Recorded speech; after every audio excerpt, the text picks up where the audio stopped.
वो भगवान जब अपने भक्तों को आनंद देने के लिए भगत हेतु नाना विधि कर, केवल अपने भक्तों को आनंद देने के लिए अनेक विधियों से बाल रूप में लीला कर रहा है और अपने भक्तों को आनंद प्रदान कर रहा है। भगवान शंकर देवी पार्वती से कहते हैं, हे देवी, अब आगे की कथा सुनिए कि जब भगवान किशोर वय के हो गए तब क्या हुआ। तो एक बार की बात है, महर्षि विश्वामित्र जी बड़े परेशान हुए। परेशान क्यों हुए? क्योंकि चारों ओर तो राक्षसों का राज्य है। तो विश्वामित्र जी वन में रहते हुए अपने आश्रम में नाना प्रकार के यज्ञ करते, पूजा पाठ करते, हवन करते। तो जब भी वो कुछ हवन करने जाते, यज्ञ करने जाते, तो रावण का क्या आदेश था कि जहां जहां भी ऋषि मुनि कोई भगवत भजन करे, कोई हवन करे, कोई यज्ञ करे, कोई तप करे, जाकर के उस यज्ञ को भंग कर दो। न कोई यज्ञ, न कोई आहुति होगी और न देवताओं को कोई शक्ति प्राप्त होगी। तो जैसे विश्वामित्र जी यज्ञ शुरू करते, राक्षस सब दौड़ पड़ते और उनके यज्ञ का विध्वंस कर देते। विश्वामित्र जी बड़े परेशान हुए कि इस समस्या का समाधान क्या है। ऋषियों के पास, मुनियों के पास बड़ी शक्ति होती है, लेकिन ऋषियों मुनियों की एक विशेषता है कि वह शक्ति का प्रयोग नहीं करते हैं जल्दी। तो विश्वामित्र जी एक बार ध्यान में बैठे। ध्यान में क्यों? इस समस्या के समाधान के लिए कि राक्षसों से अपने यज्ञ को बचाए तो कैसे बचाए। तो एक दिन ध्यान में बैठे और जब ध्यान में बैठे तब क्या देख रहे हैं? तब मुनि पर मन की न विचारा, प्रभु अवतरे हरण भई भारा। तब भगवान के स्वरूप को ध्यान में देखा और जान गए कि अरे भगवान तो अवतार ले चुके हैं और हम यहाँ पे व्यर्थ में परेशान हैं। तो जब भगवान अवतार ले चुके हैं तो भगवान को देखने की लालसा विश्वामित्र जी में बहुत बढ़ गई कि एक तो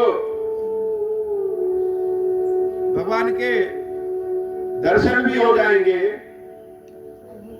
और हमारे यज्ञ की रक्षा भी हो जाएगी।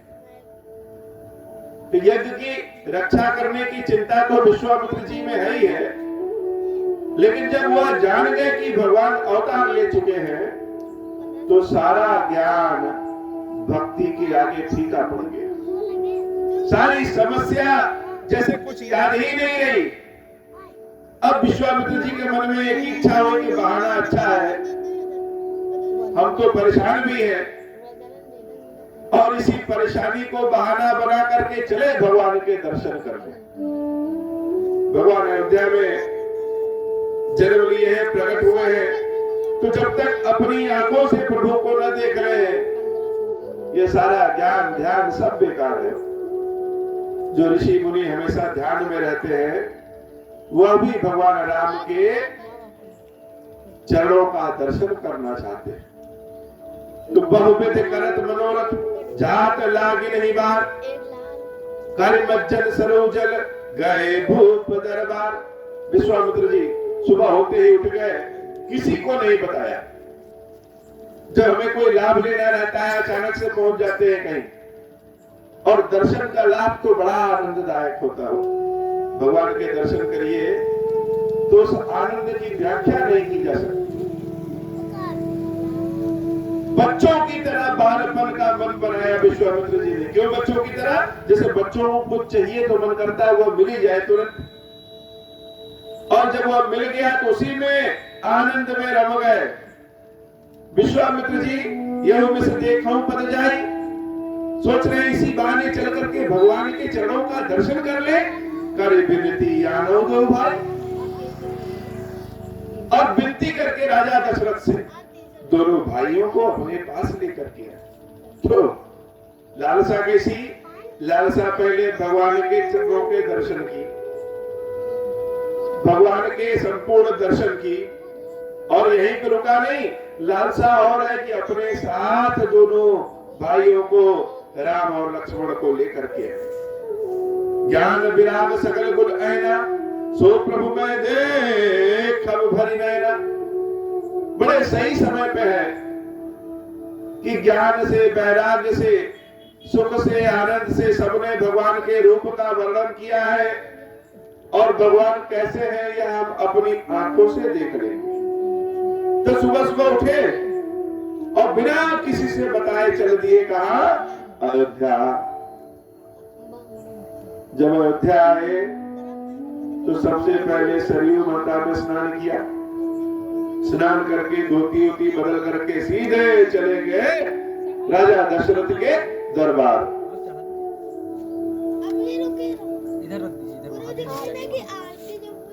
आरती भी दीजिए, जब मांगेंगे तो दीजिए। तो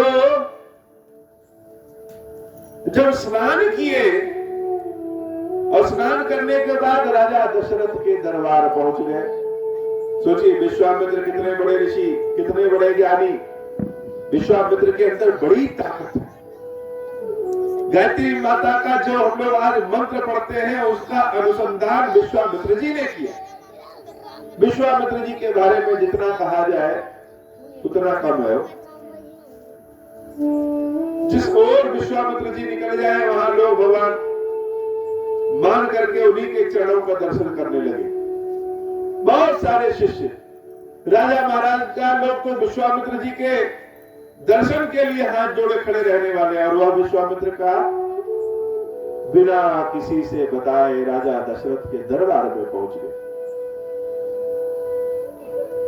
सेवकों ने जाकर के महाराज दशरथ को सूचना दिया कि महाराज विश्वामित्र जी आए। महाराज दशरथ भी हड़बड़ा गए, क्या विश्वामित्र? कोई बहुत बड़ा ऋषि महर्षि व्यक्ति, भगवान के सेवक अगर अचानक घर आ जाए तो व्यक्ति हड़बड़ा ही जाता है। अब कहा राजा दशरथ, राशि वाले और विश्वामित्र जी ब्रह्मर्षि। तो जब राजा दशरथ सुने कि विश्वामित्र आए हैं तो इनकी सेवा कैसे करें, इनका सत्कार कैसे करें, इनका पूजन कैसे करें, इनसे क्या बात करें, सबसे सब बात तो होती नहीं। इसलिए अपने साथ और कई सारे साधुओं को लेकर के महाराज दशरथ विश्वामित्र जी से मिलने पहुंच गए। अकेले नहीं गए, क्योंकि ऋषि मुनि है, न जाने कब क्या पूछ दे, किस विधि से सेवा होगी, किस विधि से नहीं होगी, या ऋषि ही ऋषि के बारे में जानता है।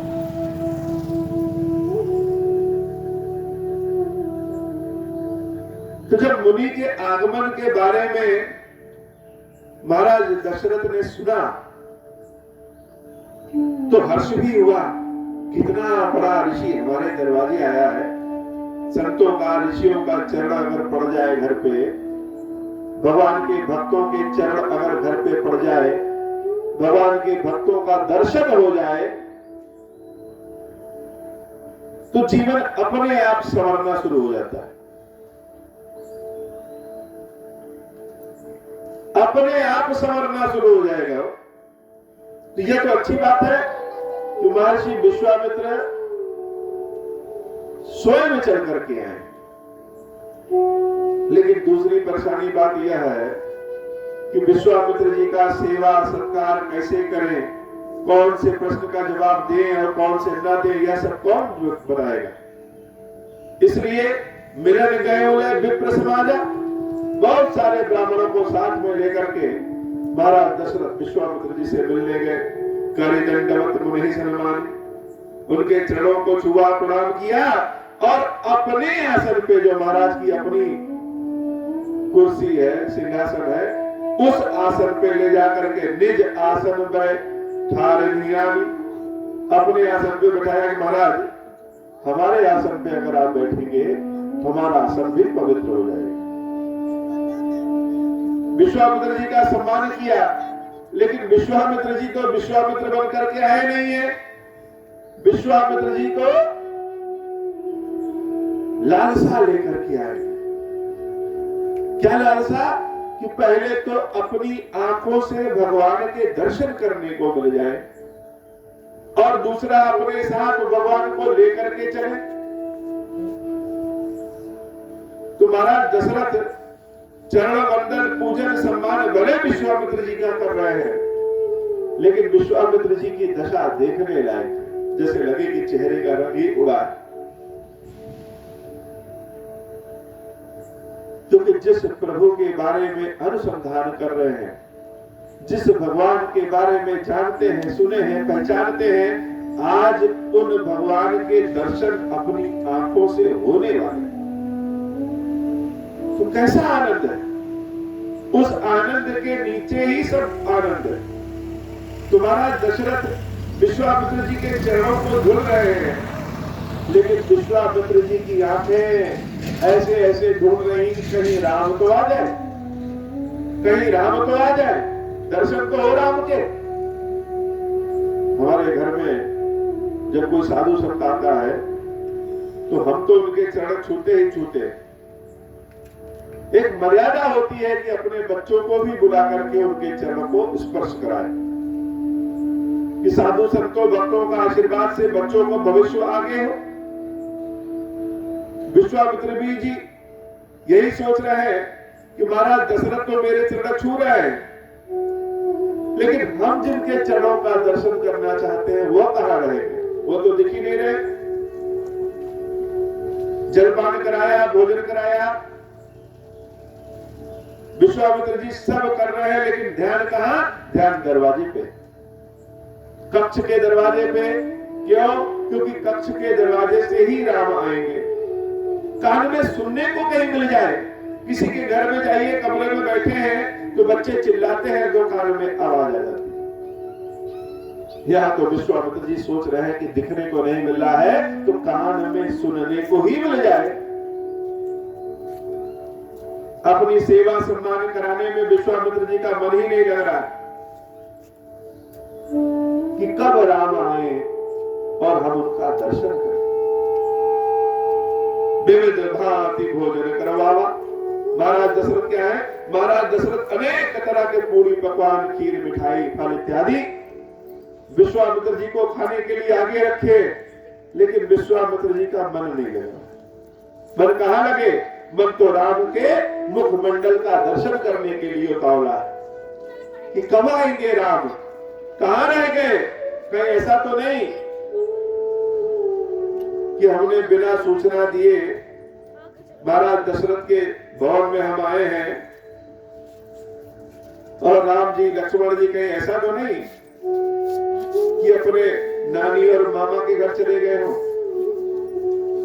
हम तो आए हैं दर्शन करने, देखने और उनको अपने साथ ले जाने। यहाँ तो राम लक्ष्मण दिख ही नहीं रहे हैं। और दशरथ जी क्या कर रहे हैं? महाराज और भोजन कर लो, महाराज या मिठाई भी खा लीजिए। लेकिन महाराज का मन मिठाई में नहीं, महाराज का मन तो राम के दर्शन में।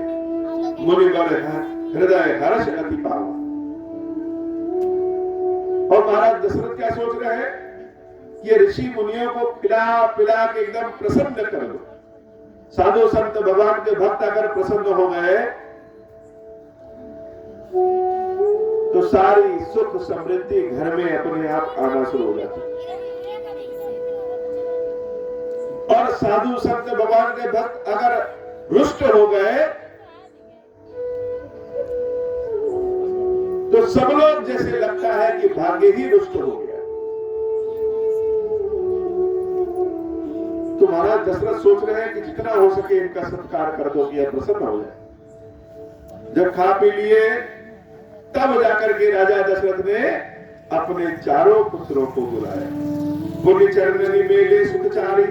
जब राम कक्ष में प्रवेश किए और चारों पुत्र राम, लक्ष्मण, भरत, शत्रुघ्न आकर के महर्षि विश्वामित्र के चरणों को प्रणाम कर रहे हैं तो राम देखी मुनि देह विशाल।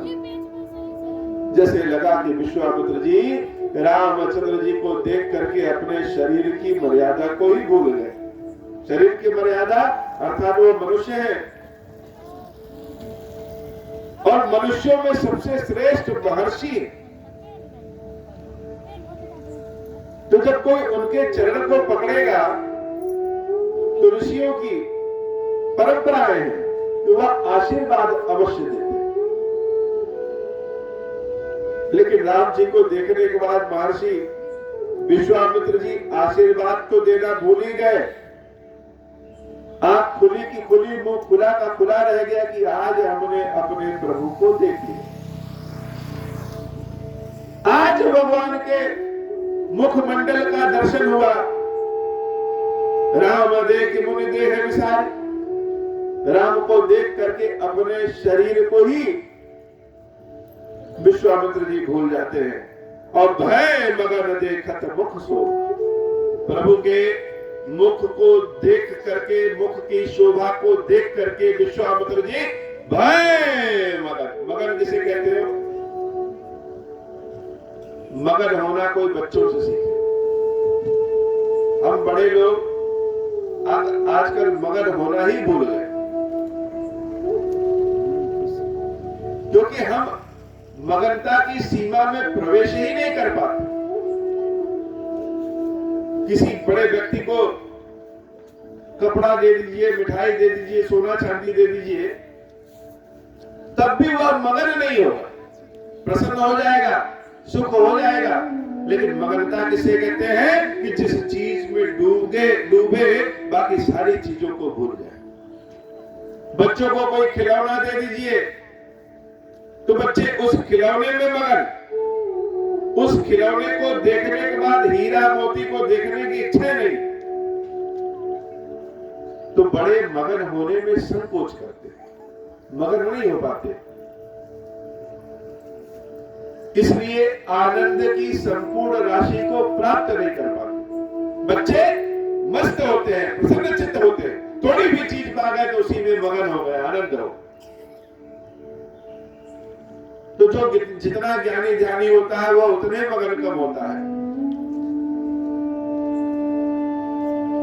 अब महाराज जी की गद्दी पे हम बैठे हैं और हमको कोई ले आके बहुत ढेर सारी मिठाई दे दे, गरम गरम जलेबी ही सामने रख दे। खाने की हमारी इच्छा है, लेकिन खाएंगे कैसे? क्योंकि गद्दी पे बैठे हैं। गद्दी की अपनी एक शोभा, अपनी एक मर्यादा। लोग कहेंगे महाराज जी जब खा रहे हैं, लेकिन छोटे से बालक को वह मिठाई जलेबी दे दे तो अपनी गद्दी उद्दी सब भूल करके पहले खा लेगा, उसके बाद कुछ काम शुरू करेगा। यह मगनता जैसे जैसे हम बड़े होते जाते हैं भूलते जाते हैं। आप सब स्वयं सोच लीजिए कितने दिन हुए होंगे आपको प्रसन्न हुए। मुस्कुरा देते हैं, लेकिन जब मुस्कुराते हैं तो शरीर में बहुत ढेर सारा दर्द आ जाता है। खेती बाकी है, किसानी बाकी है, बच्चों के फीस जमा करना है, वहां भी नौकरी अभी करनी है, वहां भी जाना है, घर का पिछला दरवाजा टूटा है। बड़े बड़े कष्ट याद आने लगते हैं तो मगन नहीं हो पाते, प्रसन्न नहीं हो पाते। और जब घर में प्रवेश करते हैं, बच्चों को कहते हैं ये लो चॉकलेट, बच्चे उसी में मगन। एक गुब्बारा फुला के दे दिए, उसी में मगन। तो ऋषि महर्षि विश्वामित्र आज बच्चों की भांति राम को देख करके मगन हो। दशरथ जी भी सोच रहे हैं महर्षि विश्वामित्र आज कुछ खोए लग रहा है। विश्वामित्र जी की शक्ति के बारे में क्या कहा जाए? ब्रह्मा जी को चुनौती देने वाले हैं। ब्रह्मा जी को चुनौती दे दिया, ब्रह्मा जी ने गाय बनाया तो महर्षि विश्वामित्र ने भैंस बना दिया। गाय से ज्यादा दूध, गाय से ज्यादा घी भैंस के दूध में। ब्रह्मा जी ने कोई मीठा फल, कोई रस वाला फल, कोई सूखा फल, कोई ठोस फल बनाया।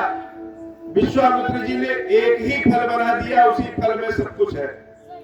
नारियल, जिसको हम लोग श्रीफल कहते हैं, नारियल फल कहते हैं, वो विश्वामित्र जी की देन है। सोचिए नारियल फल कैसा है, उसमें रस भी है और सूखा भी।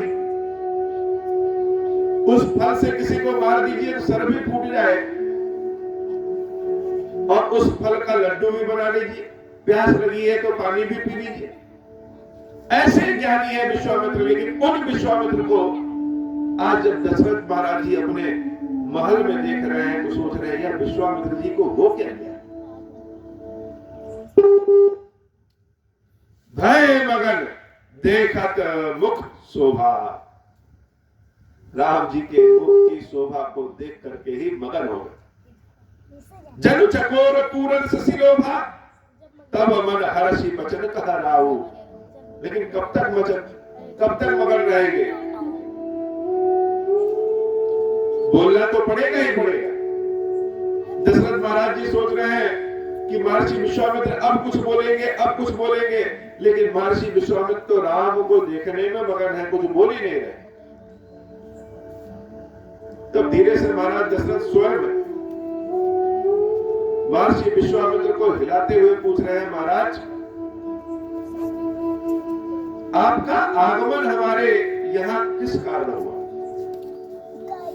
कोई कष्ट है, कोई समस्या है, किसी चीज के लिए आप हमारे यहाँ आए हैं? किस हेतु, किस कारण आप आए हैं, हमको बताने का कष्ट करें, आपके कष्ट को हम दूर करेंगे। जैसे ही बात महाराज दशरथ की विश्वामित्र जी ने अपने कानों में सुना, एक झटके में बोल दिया, अनुज समेत देहु रघुनाथा, निश्चर पथ में होम समाधि। हे महाराज दशरथ, सत्य बताओ तो मैं आपसे आपके दो पुत्र लक्ष्मण जी और राम जी को मांगने आया। महाराज दशरथ पूछे किस लिए मांगने आए? हमारे दो पुत्रों का क्या करेंगे? तो विश्वामित्र जी झूठ तो बोल नहीं सकते। विश्वामित्र जी कह रहे हैं निश्चर पद में होम समाधि। पहली चीज तो यह कि राक्षसों का वध करवाना है राम और लक्ष्मण से। अब आप सोचिए कि आपके बच्चे हैं जिनको आपने बड़े सुख सुविधा में पाला है, 15-16 साल के बच्चे हैं, और आपसे आकर के कोई कहे कि इन दोनों बच्चों को हमें दे दीजिए, किस लिए दे दीजिए? तो असम के बॉर्डर पे भेजना है आतंकवादियों से लड़ाई करने। तो कितना बुरा लगेगा। हमारे बच्चे, छोटे छोटे बच्चे, इतने सुकुमार, और कह रहे हैं किस लिए? कि असम के बॉर्डर पे भेजना है आतंकवादियों से लड़ाई के लिए। महाराज दशरथ सुनते ही जैसे लगे कि शरीर कांप गया। दशरथ जी से सब मांग लीजिए, लेकिन उनके पुत्रों को, उनके संतानों को कोई ना मांगे। विश्वामित्र जी और कह रहे हैं कि होम में सनातन। हे महाराज, अगर आप अपने दोनों पुत्रों को दे देंगे तो हमारा जीवन धन्य हो जाएगा। अभी हम जैसे अनाथों की तरह घूम रहे हैं, राक्षसों से परेशान है, जी नहीं पा रहे हैं। आपके दोनों पुत्र हमको सनाथ कर देंगे। महाराज दशरथ कह रहे हैं, हे महर्षि, यद्यपि आप तो विश्वामित्र हैं, ज्ञानी हैं, लेकिन होश में हैं कि नहीं? आपको देख करके तो नहीं लगता है कि आप होश में। क्या मांग रहे हैं सोचिए तो एक बार। चौथे पर पाए उस उच्चारी, बुढ़ापा में तो हमने 4 पुत्र प्राप्त किया है क्षीरेश्वर महादेव जी की कृपा से, और इस अवस्था में आप कह रहे हैं कि अपने पुत्रों को हमें दे दीजिए, विप्र वचन नहीं कहो विचारे। लग रहा है महाराज आप होश में नहीं है। वचन को, वाणी को सोच विचार करके नहीं कह रहे। अरे संत महात्मा लोग, ब्राह्मण लोग क्या मांगते हैं? भूमि मांगते हैं, भवन मांगते हैं, दक्षिणा मांगते हैं, अन्न मांगते हैं, फल मांगते हैं। जो कहिए वह दे दे, मांगो भूमि दे धन कोसा। अयोध्या के राजकोष को आपके लिए खोल दे। कहा कितना धन चाहिए बताइए? सब यह दशरथ आरती देगा, सर्वस देव आज सहरोसा। बड़े आनंद के साथ एक बार पूछेंगे भी नहीं कि हे महर्षि इस धन का आप क्या करेंगे, लेकिन आप क्या मांग रहे हैं? आप कह रहे हैं कि अपना पुत्र दे दो। पुत्रों को तो हम नहीं दे सकते, और उन पुत्रों में भी किसको? राम जी को।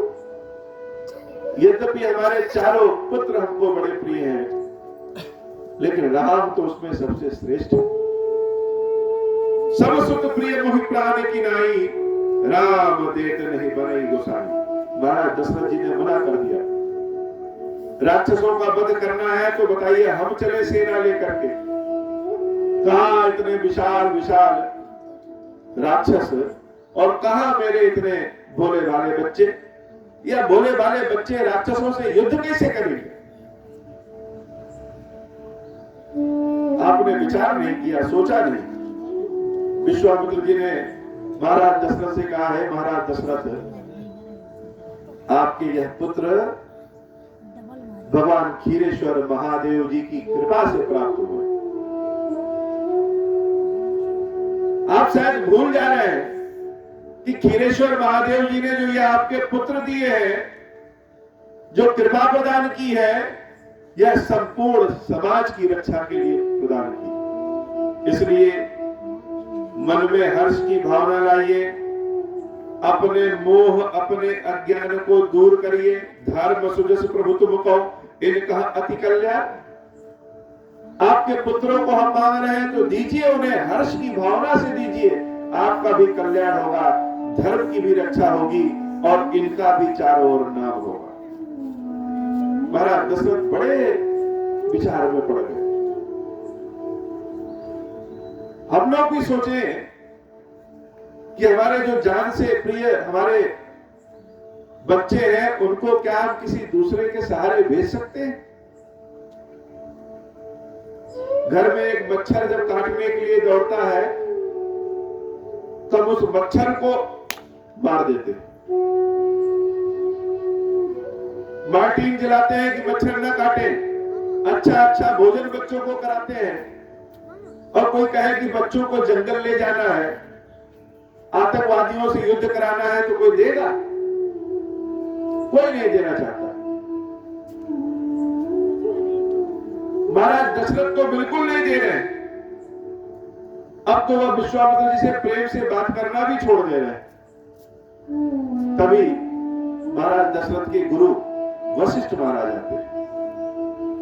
वशिष्ठ जी तो सब जानते हैं कि राम कौन है और इनकी आवश्यकता समाज में सबसे ज्यादा है। वशिष्ठ जी ने महाराज दशरथ को बहुत समझाया कि हे महाराज, ये जो आपसे पुत्र मांगने आए हैं, इनके पास खुद की क्षमता है कि यह अकेले सारे राक्षसों का वध कर दे। लेकिन जब कोई संत, कोई भक्त किसी के घर कुछ मांगने आता है तो देने वाले का घर बहुत जल्दी भर जाता है। जब जब आप संतों को, भक्तों को देंगे, तब तब आपका घर अपने आप भर जाएगा। तो बिना मांगे देने का यह फल है।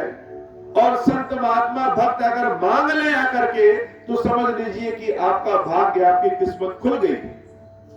देर न करिए, यह अवसर हमेशा नहीं मिलता है। विश्वामित्र जी को अपने दोनों पुत्र सौंप दीजिए। और जैसे धरती में आप एक अन्न का बीज जब बोते हैं तो उससे 1000 अन्न का बीज निकलता है।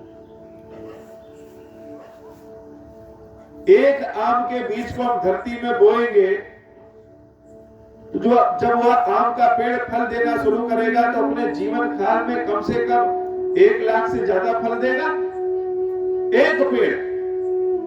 यह प्रकृति का नियम है कि हम एक करेंगे तो 10 पाएंगे। अगर हम एक पुण्य का काम करेंगे तो 10 पुण्य पाएंगे। हो सकता है आपको कोई ठगने आया हो, ठग के लेके चला जाए, लेकिन आप ठगाए नहीं है। किसी की मदद के लिए, किसी की सहायता के लिए आप उसको कुछ देते हैं। तो जो ठग के ले गया उसने अपने लिए 10 नई समस्या खड़ी कर ली, लेकिन आपके लिए भगवान ने अपनी कृपा का पिटारा दे दिया।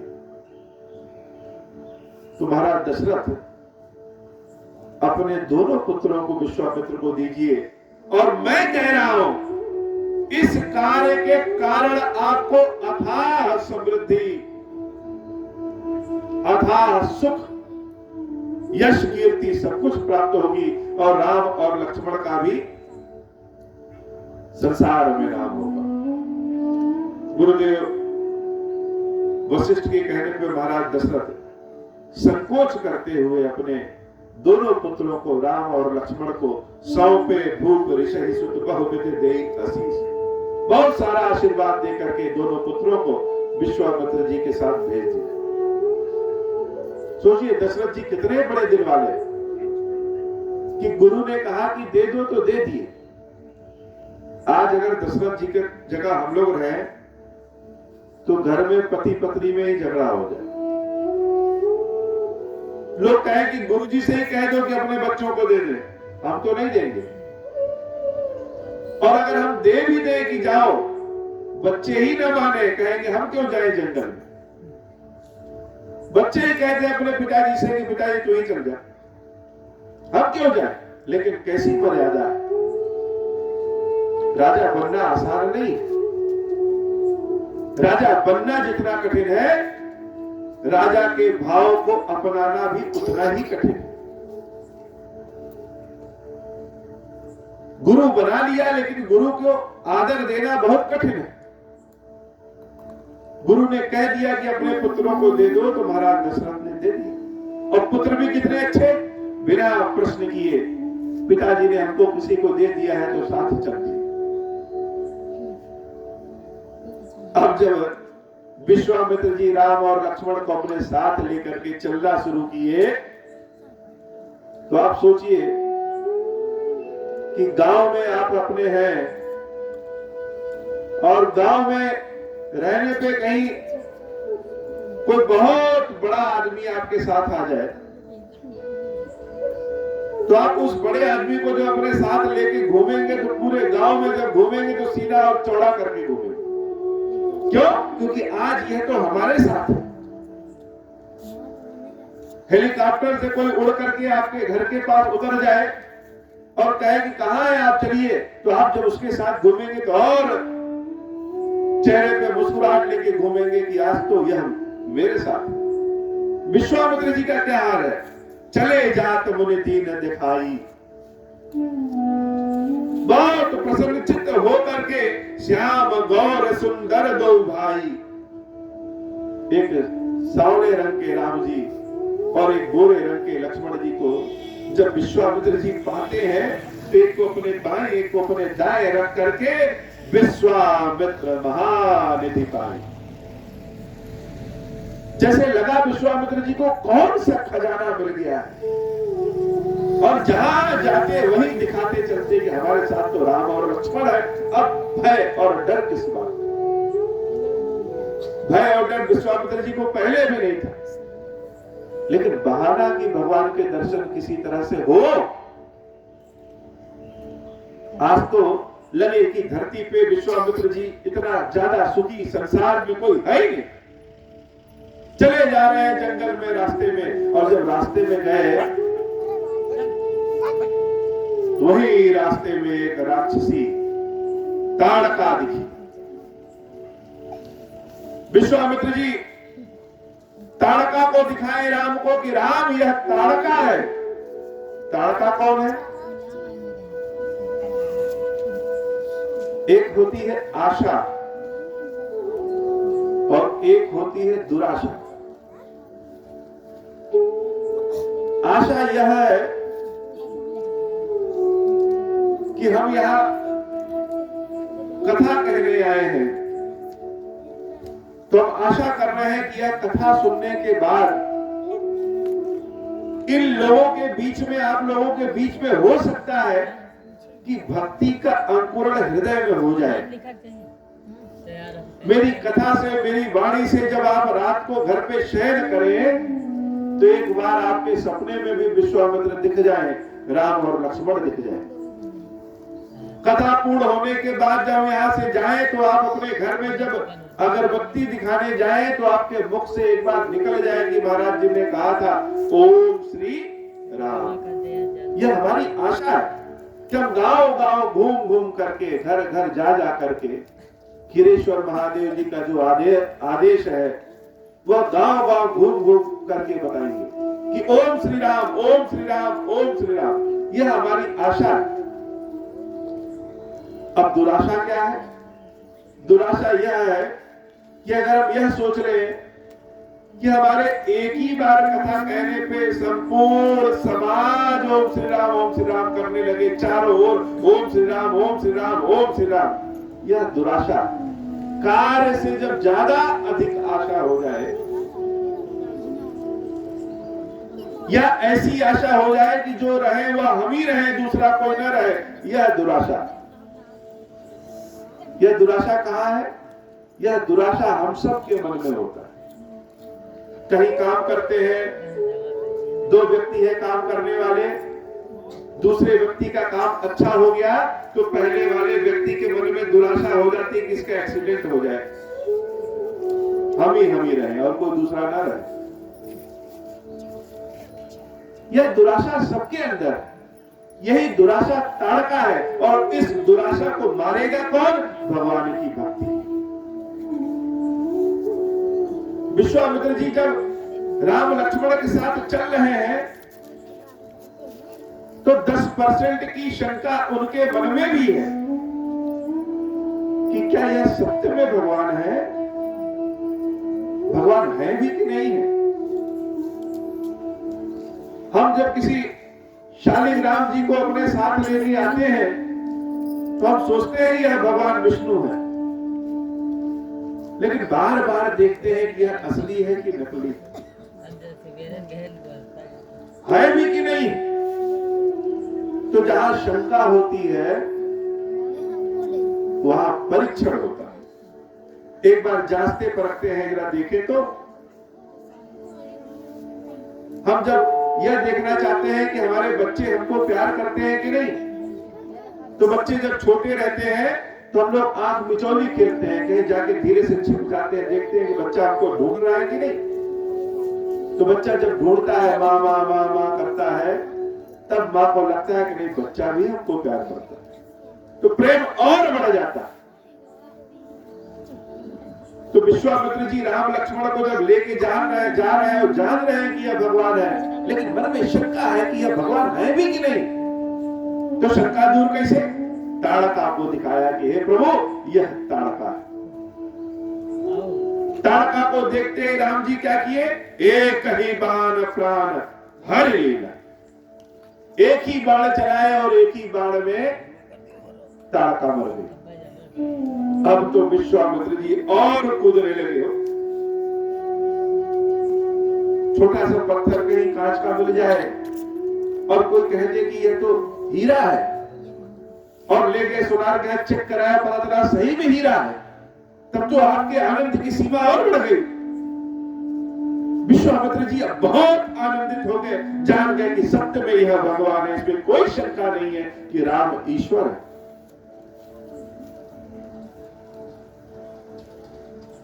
तो जब ईश्वर जान जाएंगे तो आप क्या करेंगे? हमारे पास जिनको हम शालिग्राम जी को लेके आते हैं, ये भगवान के चरण है, और ये भगवान के चरण बड़े अद्भुत, इनको बनाया नहीं गया है। वो तिब्बत और नेपाल के बॉर्डर पे हिमालय की ऊंचाइयों से गंडकी नदी में यह प्राप्त है। लेकिन कितने लोग जानते हैं कि यह भगवान के चरण है? तो दूसरे पत्थर की तरह ये भी पत्थर है, कैसे पता कि भगवान के चरण है? लेकिन जब इसको आप हाथ में पकड़ेंगे, ध्यान से देखेंगे, इनको चारों ओर निखारेंगे, जो ज्ञान है, जो बुद्धि है, वह जब उसका तड़का लगाएंगे तब आपको लगेगा यह तो बहुत दुर्लभ, बहुत दुर्लभ है। तब आप इनको तुलसी दल चढ़ाएंगे, अपना सर्वस्व समर्पण कर देंगे कि हे प्रभु तुम ही हो। विश्वामित्र जी ने अपना सर्वस्व राम और लक्ष्मण को समर्पण कर दिया। ये ऋषि मुनि लोग जंगल में रह के क्या करते थे? जैसे आज के वैज्ञानिक खोज करते हैं, वैसे ऋषि मुनि भी खोज करते हैं। अब सोचिए कि परमाणु बम किसी आतंकवादी के पास चला जाए तो क्या होगा? संसार का नाश। तो जो मुनियों ने, ऋषियों ने जो तप साधना से विद्या प्राप्त की, वो विद्या किसको दे दे? किसी मनुष्य को देंगे, हो सकता है वो विद्या प्राप्त करके उसके अंदर लालच बढ़ जाए। देते समय तो बढ़िया है। जैसे शंकर जी से सारे राक्षस वरदान मांगते हैं, बहुत घोर तपस्या करते हैं कि प्रभु वरदान दो, वरदान दो, वरदान दो। और भगवान जब वरदान दे देते हैं तो राक्षस लोग क्या करते हैं? पहले महादेव जी को जला करके भस्म कर देना चाहते हैं। किसी को उसके प्रताप से ज्यादा मिल जाए तो कब लालच मन में भर जाए कोई नहीं जानता।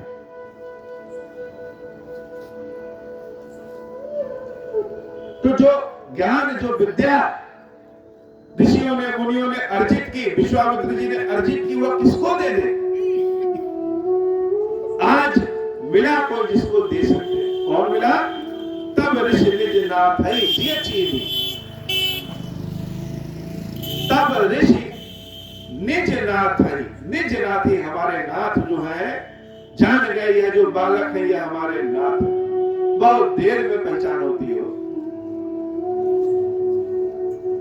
बड़े बुजुर्ग लोग कहते रहते हैं कि यह करो, नहीं मानते हैं। जब समय बीत जाता है, बड़े हो जाते हैं, तब लगता है कि पिताजी जो कह रहे थे वो कर लिए होते तो सत्य। ऋषि विश्वामित्र ने तब अपने नाथ राम को पहचाना, और जब राम को पहचाना तो राम कौन है? विद्या निधि है। भगवान को पैसे की आवश्यकता क्या है? भगवान को अन्न की आवश्यकता क्या है? भगवान को दूध चढ़ाने की आवश्यकता क्या है? लेकिन हम चढ़ाते हैं, हम दक्षिणा भी देते हैं, हम अन्न भी चढ़ाते हैं, हम भोग प्रसाद भी चढ़ाते हैं। क्यों? अरे उसके पास तो सब कुछ है पहले से। हमारे 100 रुपए, 50 रुपए, 1000 रुपए, 1 करोड़ रुपए देने से उसका क्या होने वाला? लेकिन हम देते हैं। क्यों? विद्या निधि कहो विद्या दी। समर्पण है हमारा, अहंकार नहीं कि जो हमारे पास है प्रभु वो तुम ले लो, और जो तुम्हारे पास है उसकी कृपा हर को दे दो। तो भगवान राम तो पहले से विद्यानिधि, विद्यानिधि मतलब उनके पास अनेक विद्याएं हैं, लेकिन लीला में है, इसलिए महर्षि विश्वामित्र ने विद्यानिधि कहो विद्या दी। राम और लक्ष्मण को विद्या दे दी। अब कौन सी विद्या दी? बड़े साधारण शब्दों में हम सुन लेते हैं कि रामचंद्र जी 14 वर्ष जंगल में रहे। लेकिन जंगल का कष्ट क्या होता है, यह अगर आभास करना हो तो किसी हिमालय के जंगलों में, विंध्याचल के जंगलों में जा करके देख लीजिए। जो सोने के पलंग पे सोने वाला बालक है वह शीत ऋतु में ठिठुरा रहा है। जो रेशमी वस्त्र पहनता है वह पत्तों से अपने शरीर को ढका है। भोजन में घी ना पड़े तो भोजन अच्छा नहीं लगता है। उसके पास खाने के लिए क्या है? कंदमूल, पेड़ों की टहनियां, फल। कितने कष्ट में होंगे राम, और राम तो राम, सीता कितने कष्ट में होंगे। पढ़ करके, सुन करके बड़ा आसान है कि राम जंगल गए, लेकिन जंगल 14 वर्ष तो कैसे जिए राम? विश्वामित्र जी ने उनको विद्या दिया। क्या विद्या दिया? जाते लागन क्षुधा पिपासा। ऐसी विद्या दिया कि कभी अगर महीनों भोजन न मिले तो भूख नहीं लगेगी। अगर आपको एक विद्या मिल जाए किसी मोटर को बनाने की, बल्ब को बनाने की, ठीक करने की, तो वह विद्या आप दूसरों को सिखा सकते हैं। विद्या एक ऐसी चीज है जो दिए से दिया जैसे जलाते हैं, वैसे विद्या से विद्या जलती है, प्रकाश फैलाती है। तो विश्वामित्र जी ने राम जी को जाते लाग न क्षुधा पिपासा, कि राम अगर कभी तुमको जंगल में रहने पड़ा और भोजन नहीं मिला, जल नहीं मिला, तो जियो वो कैसे? तो इस विद्या से न तुमको भूख लगेगी और न प्यास लगेगी। लोग कहते हैं ना कि बॉर्डर पे सैनिकों को एक इतना बड़ा कैप्सूल दिया जाता है, खा लेते हैं तो भूख नहीं लगती। एक तो भूख न लगे और पता चला कि 7 दिन खाए नहीं, पानी नहीं पिए तो चलने उठने की हालत में नहीं। अब जंगल में गए, 7 दिन भोजन नहीं मिला, उठने की हालत में नहीं, और पता चला एक शेर दौड़ा लिया। न भाग सकते हैं न युद्ध कर सकते, केवल मर सकते हैं। तो राम जी को विद्या विश्वामित्र ने दिया कि जब भोजन न मिले, प्यास लगे, जल न मिले, तो कैसे जिंदा रहा जाता है जंगल में। अतुलित बल तनु तेज प्रकाश, शरीर में कैसे बल हो, शरीर में कैसे तेज हो, और भोजन न मिलने के बाद भी हम सारे कार्य को कर सके। यह विद्या महर्षि विश्वामित्र ने राम को दिया। प्रकृति को आपसे जो कराना होता है उसकी ट्रेनिंग आपको पहले मिल जाती है। राम को जंगल भेजना था, इसलिए ट्रेनिंग राम पहले जंगल में ले रहे। आय जो सर्व समर्पित है, बहुत सारे अस्त्र शस्त्र विश्वामित्र ने बनाए थे, सबको दे नहीं सकते। बहुत बड़ा बम, एटम बम किसी दूसरे को दे दे, फटक के सब पूरे पृथ्वी का ही नाश कर दे, इसलिए सबको नहीं दे सकते। राम को देते हैं क्योंकि हम मर्यादा वाले हैं। तो आयुध सर्व समर्पित, सारे आयुधों को, सारे वैज्ञानिक खोजों को आज जब राम को विश्वामित्र ने सौंप दिया तो बड़े आराम से रहेंगे। घर में 5 करोड़ रुपए का सोना रखे हो तो आप घर के बाहर जा नहीं सकते। कोई ना कोई एक व्यक्ति घर में रहता है रखवाली करने के लिए, लेकिन घर को खाली कर दिए, अगर ले जाके कहीं और रख दिए तो आराम से घर में ताला लगा के जा सकते। आज विश्वामित्र जी के सर से बोझ हटा कि हमने जिनको सौंपा है वो तो स्वयं भगवान है। हमारी किस्मत कितनी अच्छी है कि हम जब इस प्रकृति में आए तो राम भी आए। प्रभु निज आश्रम आनी, सब कुछ देने के बाद विश्वामित्र जी के साथ राम जी विश्वामित्र जी के आश्रम आए और कंद मूल फल भोजन दीन। क्या खिलाया? कंद मूल फल। कंद मतलब जो पेड़ों की जड़ें होती है,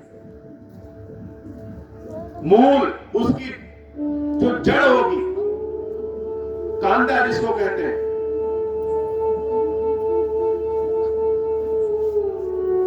यह सब फल विश्वामित्र जी ने किसको दिया? राम को दिया। यह सोचते कि राम तो हमारे देश के राजा, अयोध्या के राजा दशरथ के पुत्र हैं, तो इनके लिए सारी व्यवस्था करो। दशरथ जी भी चाहते तो विश्वामित्र के यहाँ पूरा 1 ट्रक भर के सोने की व्यवस्था, पलंग आदि की व्यवस्था, भोजन की व्यवस्था। आज कोई बड़े बड़े नेता आदि जाते हैं तो अपने साथ खाना बनाने वाले को भी ले जाते हैं। महाराज दशरथ चाहते तो खाना बनाने वाले को विश्वामित्र के साथ भेज देते, नहीं भेजा, केवल राम और लक्ष्मण को भेजे। और राम लक्ष्मण भी क्या खा रहे? कंद मूल फल भोजन दीन भगत हित जान। भक्ति पूर्वक जानते हैं विश्वामित्र की आने वाले समय में राम को यही भोजन करना है। सुबह यज्ञ शुरू हुआ, राक्षस लोग आए यज्ञ को भंग करने। भगवान राम धनुष खींचते हैं और राक्षसों को मार करके सबका नाश कर देते हैं। एक राक्षस को जो तीर में आगे नुकीला रहता है उसके बिना बाण मारा, प्रभु को पता है कि किसको मारना है और किसको नहीं मारना। वो मारीच, वही मारीच जो जंगल में सोने का मृग बन करके सीता मैया के सामने जाता है, उसी मारीच को भगवान राम ने जिंदा छोड़ दिया। यह हम सबके जीवन की बात है। एक गलती को भी अगर आप जिंदा छोड़ेंगे तो कब वह पेड़ की तरह बढ़ जाए कोई नहीं जानता। छोटा सा आग कहीं सुलग रहा है, छोड़ दीजिए तो वह घर में आग लगा सकता है। भगवान ने एक राक्षस को जिंदा छोड़ दिया। मारीच सुनि मारीच निशाचर कोई, लय सहाय धावा मुनिद्रोही, बिन फर बाण राम तहि मारा। बिना फर के बाण से मारा और सत जो जनगा सागर पारा जाकर के लंका में गया। हम राह चलते आज किसी को कुछ बोल दे, सावधान रहिएगा कि 20 साल के बाद भी वह दुश्मनी दिखाने आ सकता है।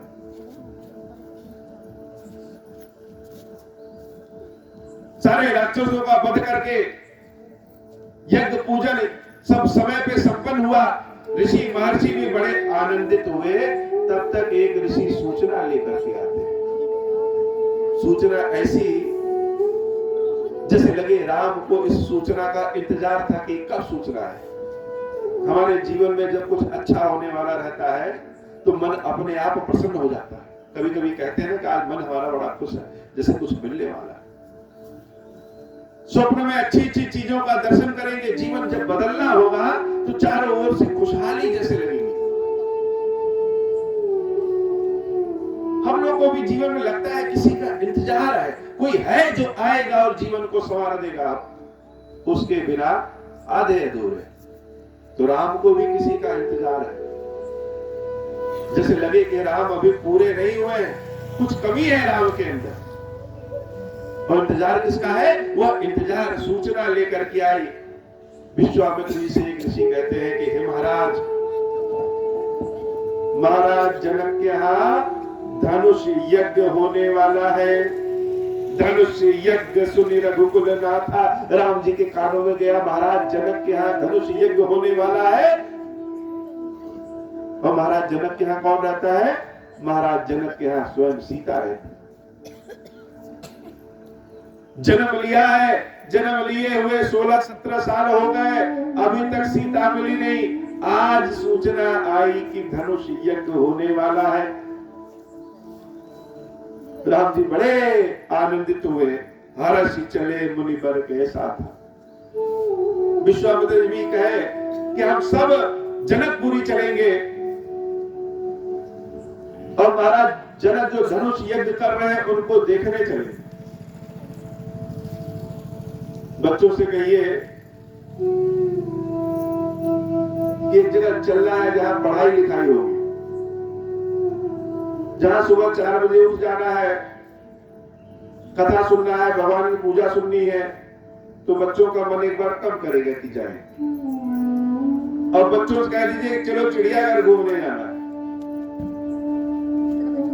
चलो मेला घूमने जाना है, तो बच्चे और तेजी से 5 बजे उठ जाएंगे। पहले सबसे आगे तैयार होकर के गाड़ी के आगे बैठे रहेंगे कि हमारी जगह सुरक्षित रहे। रामचंद्र जी सोए ही नहीं 4 बजे उठ के। क्यों? क्योंकि जनकपुरी जाना है। और जनकपुरी में कौन है? जनकपुरी में तो उनकी शक्ति स्वयं सीता है। बड़े प्रसन्नचित्त होकर के हर्षि चले मुनि बर के साथ।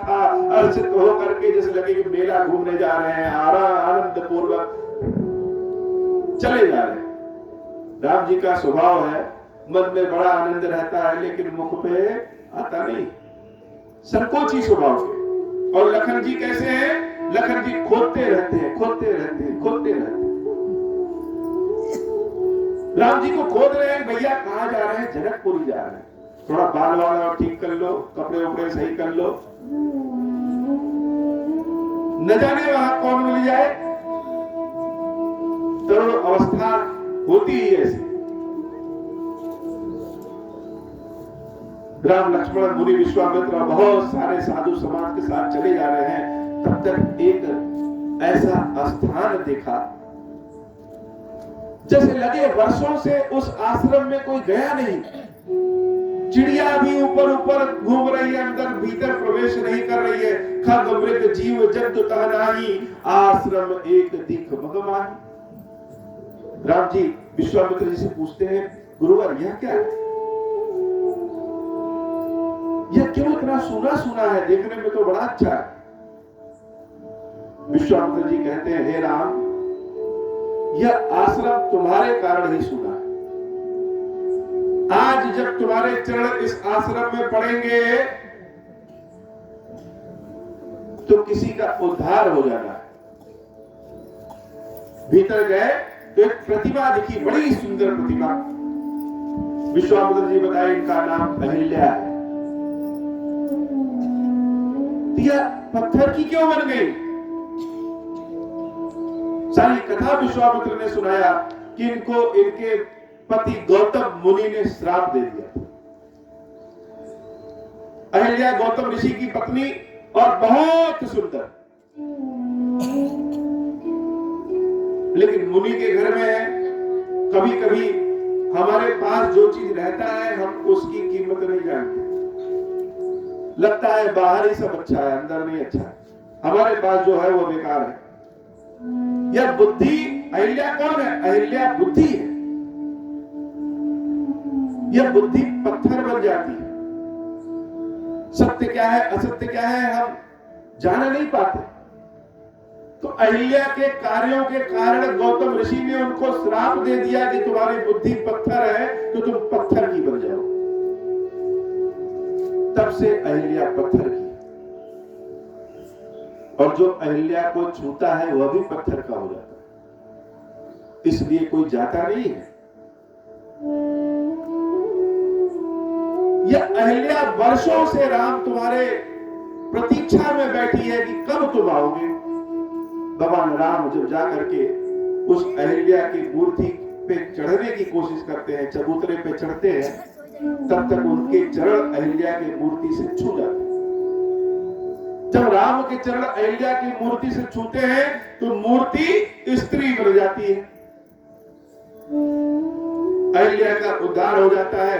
और अहिल्या धीरज मन कीना, प्रभु कहूं चीना, रघुपति कृपा भगति पाई। बड़े आनंद में आती है कि हे प्रभु, अच्छा हुआ कि गौतम ऋषि ने मुझे श्राप दे दिया, आप पत्थर के हो गए। पत्थर के हो गए तभी तो आपके दर्शन पाए। यह जान लीजिए, अगर आज कष्ट है वह आनंद भी देगा। बिना पीड़ा के कुछ नहीं होता। तो बड़े भाग्य हमारे कि हमारे पति गौतम ऋषि ने हमको श्राप दे दिया। न श्राप दिया होता तो प्रभु के दर्शन कैसे होते। मुनि श्राप जो दीना, अति बल कीना, परम अनुग्रह माना, देखऊं भरि लोचन, हरिभव मोचन, यही लाभ शंकर जाना। भगवान शंकर जो लाभ लेते हैं, हम लोग कहते हैं ना कि बड़े आदमी ऐसा कर रहे हैं तो हम भी ऐसा करते हैं। बड़े जैसा करेंगे छोटे भी उसी रास्ते पे चलते हैं। तो भगवान के दर्शनों का लाभ तो शंकर जी भी लेते हैं। आज वही शंकर जी वाला लाभ हमको भी मिल गया। अहिल्या का उद्धार भगवान श्री राम करते हैं। अस प्रभु दीन बंधु हरि कारण रहित दयाल, तुलसीदास सठ जहि भज, छाड़े कपट जंजाल। भगवान शंकर कहते हैं कि जो इतने कृपालु भगवान है, जो पत्थर का भी उद्धार कर देते हैं।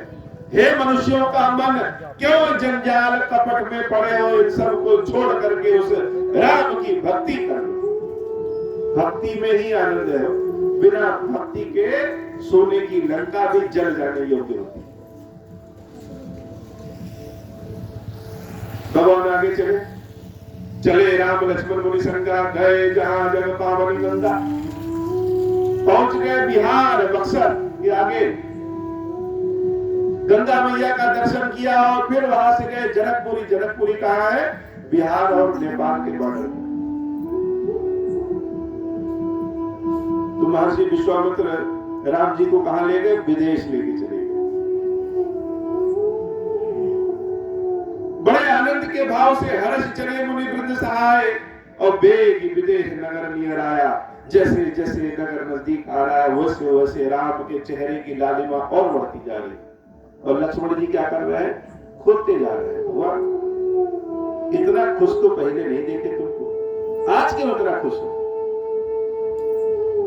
लेकिन भगवान को खुशी का तो अपना ही आनंद है। जनकपुरी पहुंचे तो जनकपुरी की नगर की रम्यता देख करके राम मगन है।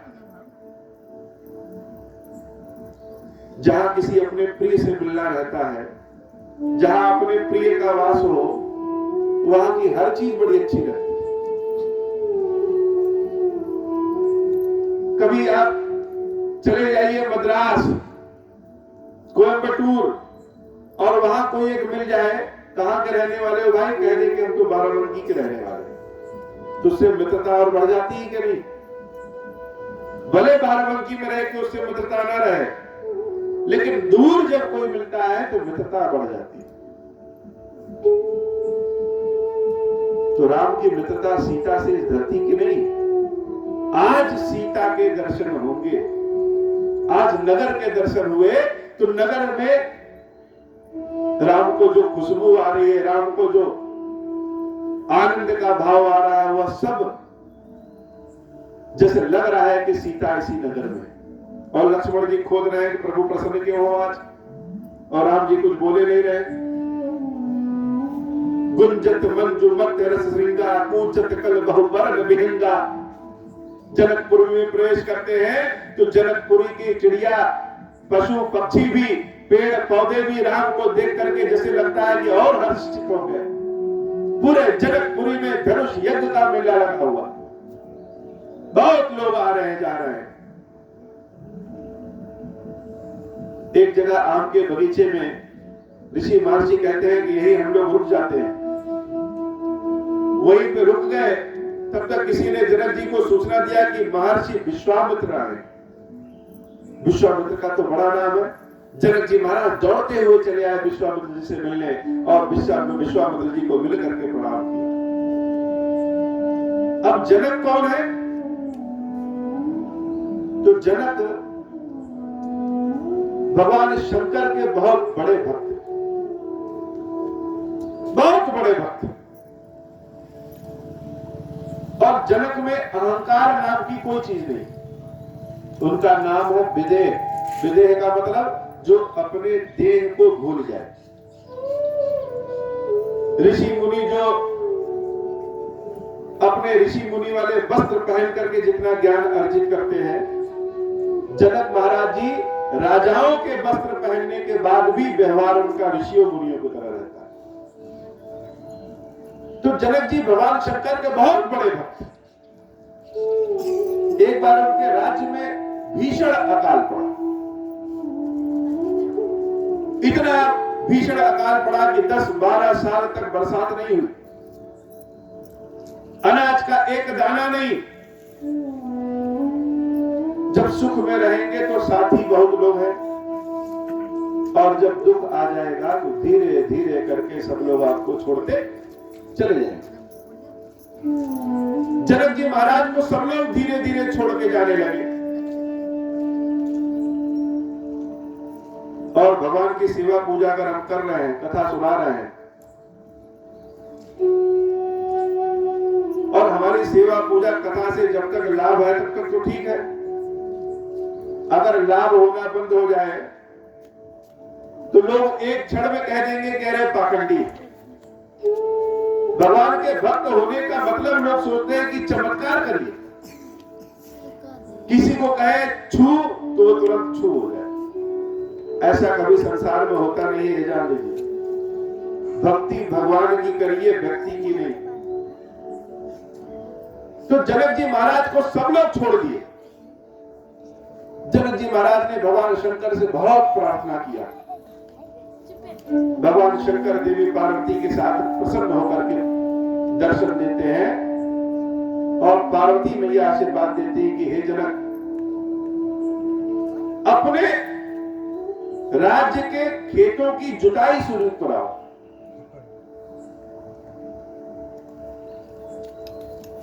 आप जुताई शुरू कराओ,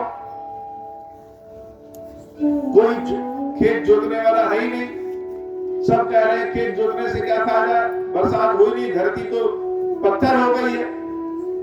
महाराज जनक अपनी पत्नी सुनैना को लेकर के स्वयं खेत जोतना शुरू करते हैं। सबसे पहले आपको खुद को कार्य करने के लिए आगे बढ़ना होगा। जब आप खुद कार्य करने के लिए आगे बढ़ेंगे तब धीरे धीरे लोग मिलेंगे।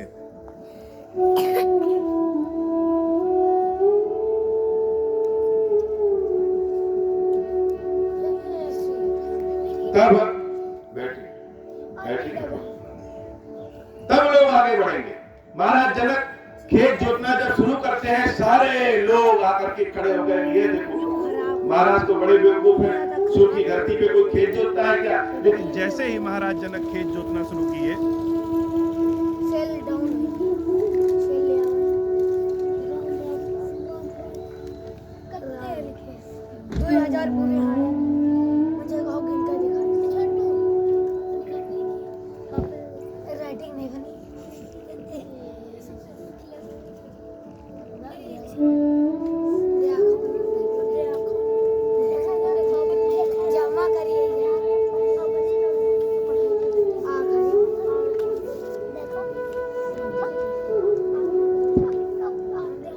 ओम श्री राम।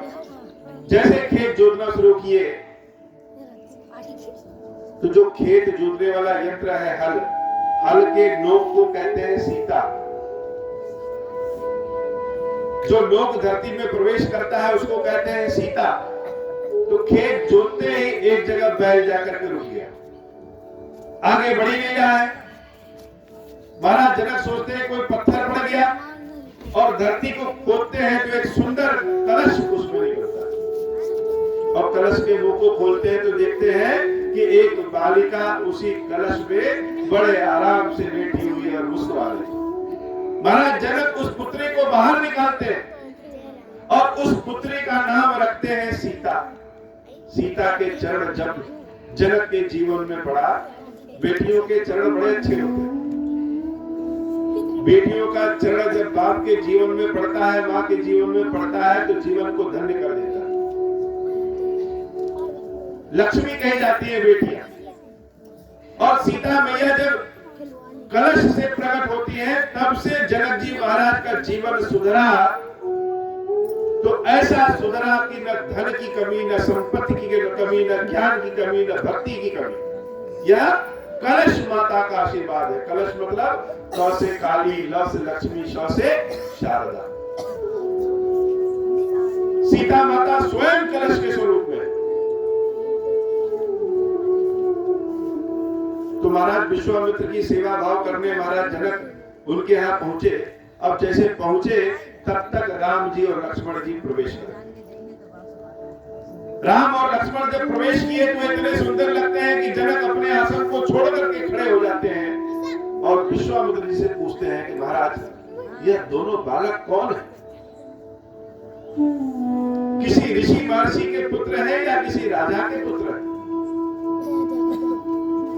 महर्षि विश्वामित्र मुस्कुराते हैं और कहते हैं यह दशरथ के पुत्र। राम लक्ष्मण को देखने के बाद जनक जी महाराज के मन में यह इच्छा एक बार आती है कि सीता के विवाह के लायक तो यह राम ही, लेकिन राजा कह नहीं सकते। प्रतिज्ञा ले लिया है। प्रतिज्ञा क्या है कि जो भगवान शंकर के दिए हुए धनुष को तोड़ेगा, सीता का विवाह हम उसी से करेंगे। शंकर जी ने महाराज जनक को एक धनुष दिया था, जिस धनुष से शंकर जी ने त्रिपुरासुर नामक राक्षस का वध किया। वध करने के बाद यह धनुष की भी कथा बड़ी आनंद वाली। धनुष महाराज शंकर से, भगवान शंकर से कहता है कि हे महादेव, आपकी लीला बड़ी अपरंपार है। आपके यहाँ जो आता है आप उसका तो उद्धार कर देते हैं। राक्षसों का भी उद्धार आपने किया है जिससे मुझसे, लेकिन मुझे बांध करके रख दिया। धनुष की एक डोर से दूसरे डोर को बांधना पड़ता है। तो आप सबका तो उद्धार किए हैं, लेकिन मुझे बांध करके रखे हैं, ये कौन सी लीला? दशरथ जी कहते हैं जब तक मेरे पास रहोगे तब तक बधे रहोगे। अगर तुमको मुक्ति पाना है, स्वतंत्र होना है, तब मेरे पास से जाओ। तो कहां दिए? ले जाकर के जनक जी को दिए। धनुष तो दिए लेकिन बाण नहीं दिए। बिना गोली के बंदूक का क्या काम? गोली ना मिले और आपके पास बंदूक बहुत अच्छी है और उसकी गोली ना रहे तो बंदूक तो फेंकने के ही काम आएगी। तो जिस धनुष को शंकर जी ने दिया था उसका बाण तो उन्होंने दिया ही नहीं। तो जब बाण दिया नहीं तो उस धनुष का क्या काम? तो जनक जी ने देखा कि वह धनुष जो इतना भारी है, लोग उठा नहीं पाते, जहां शंकर जी रख के गए वही रखा हुआ है इतने सालों से। लेकिन सीता ने खेल खेल में एक बार धनुष को उठा करके दूसरी जगह। तो धनुष क्या है? धनुष अहंकार है और अहंकार का टूटना बहुत जरूरी है। अब ये अहंकार क्या है? सब लोग तो कहते हैं अहंकार, अहंकार छोड़ो, अहंकार। अहंकार है क्या? क्या पान मसाला है कि खाना छोड़ गए? तो अहंकार स्वयं की सत्ता का आभास। बिना अहंकार के कोई चीज बन नहीं सकता। कोई भी चीज संसार में बिना अहंकार के नहीं बन सकता। जैसे आप लोग नीचे बैठे और हम ऊपर बैठे, अगर हम यह सत्ता स्वीकार न करें कि हम कथा सुनाने वाले हैं तो हम शायद कथा सुनाए ही नहीं। हमने इस अहंकार को स्वीकार किया, हमने इस सत्ता को स्वीकार किया कि हम कथावाचक हैं, तो आप लोगों ने सम्मान दिया तो हम बैठे। तो बिना अहंकार के कथा हम सुना नहीं सकते, तो हमने स्वीकार किया तो हम कथा सुना रहे हैं। लेकिन अब हम यह सोच रहे हैं कि आप तो नीचे बैठे हैं और हम ऊपर, हम तो ज्यादा श्रेष्ठ हैं, ज्यादा ज्ञानी हैं। तब यह अहंकार है। इस मंच से उतरने के बाद भी हम अपने आप को बहुत बड़ा कथावाचक समझे। आप हमसे मिलने आइए, हम कहें नहाए हो कि नहीं नहाए हो, दूर रहो। आप जल लेके आइए, चाय लेके आइए, हम कहें किस हाथ से बनाए हो, दूर रहो, हम इसको नहीं पीते। आप हमको महाराज महाराज करें, हम कहें दूर खड़े रहो, तुमको कुछ पता है? कुछ नहीं पता। ये अहंकार। अपने पद से उतरने के बाद भी जो पद की शक्ति का धारण किए रहते हैं सत्ता, उसको अहंकार है। तो धनुष क्या है? धनुष अहंकार है। धनुष को लगा कि उसने तो त्रिपुरासुर को मार दिया, भगवान शंकर नहीं मार सकते, मैंने मारा। अगर हम ना रहते तो त्रिपुरासुर का वध नहीं होता। तो शंकर जी तो अहंकार को तुरंत उतार लेते। शंकर जी ने अहंकार को उतार दिया बिना बाण के। अब धनुष किसको मार सकता है बिना बाण के? कितना बड़ा धनुष हो, बिना बाण के किसी को मार सकता है? किसी को। और जगत जननी सीता के लिए अहंकार क्या है? खेल है। वह तो पता नहीं कितनों के अहंकार को ऐसे उठा के दूसरी जगह रख देती। तो सीता ने धनुष को उठा करके दूसरी जगह रख दिया। जनक को लगा कि अरे हमारी पुत्री जब इस धनुष को उठा सकती है तो हम इस पुत्री का विवाह उसी से करेंगे जो हमारी पुत्री से भी श्रेष्ठ हो। यह उठा सकती है तो जो धनुष को तोड़ सकता है उससे विवाह करें। और प्रतिज्ञा कर लिया कि जो धनुष को तोड़ेगा उसी का विवाह हम जानकी से करेंगे। धनुष यज्ञ में सारे लोग आए और राम और लक्ष्मण मुस्कुरा रहे हैं। सुबह हुई और सारे साधु सन्यासियों के बीच में राम लक्ष्मण बैठे हैं। लक्ष्मण जी कह रहे हैं कहां इन लोग के चक्कर में पड़े। अरे चलिए भैया चला जाए, थोड़ा शहर देखा जाए, नगर देखा जाए, यह जनकपुरी कैसी। अब राम जी की भी तो इच्छा यही है कि चला जाए शहर, जरा देखा जाए, घूमने फिरा जाए। लेकिन कहे कैसे? गुरु जी से कह नहीं सकते कि गुरु जी हमको शहर देखना है, तो गुरु जी से क्या कह रहे हैं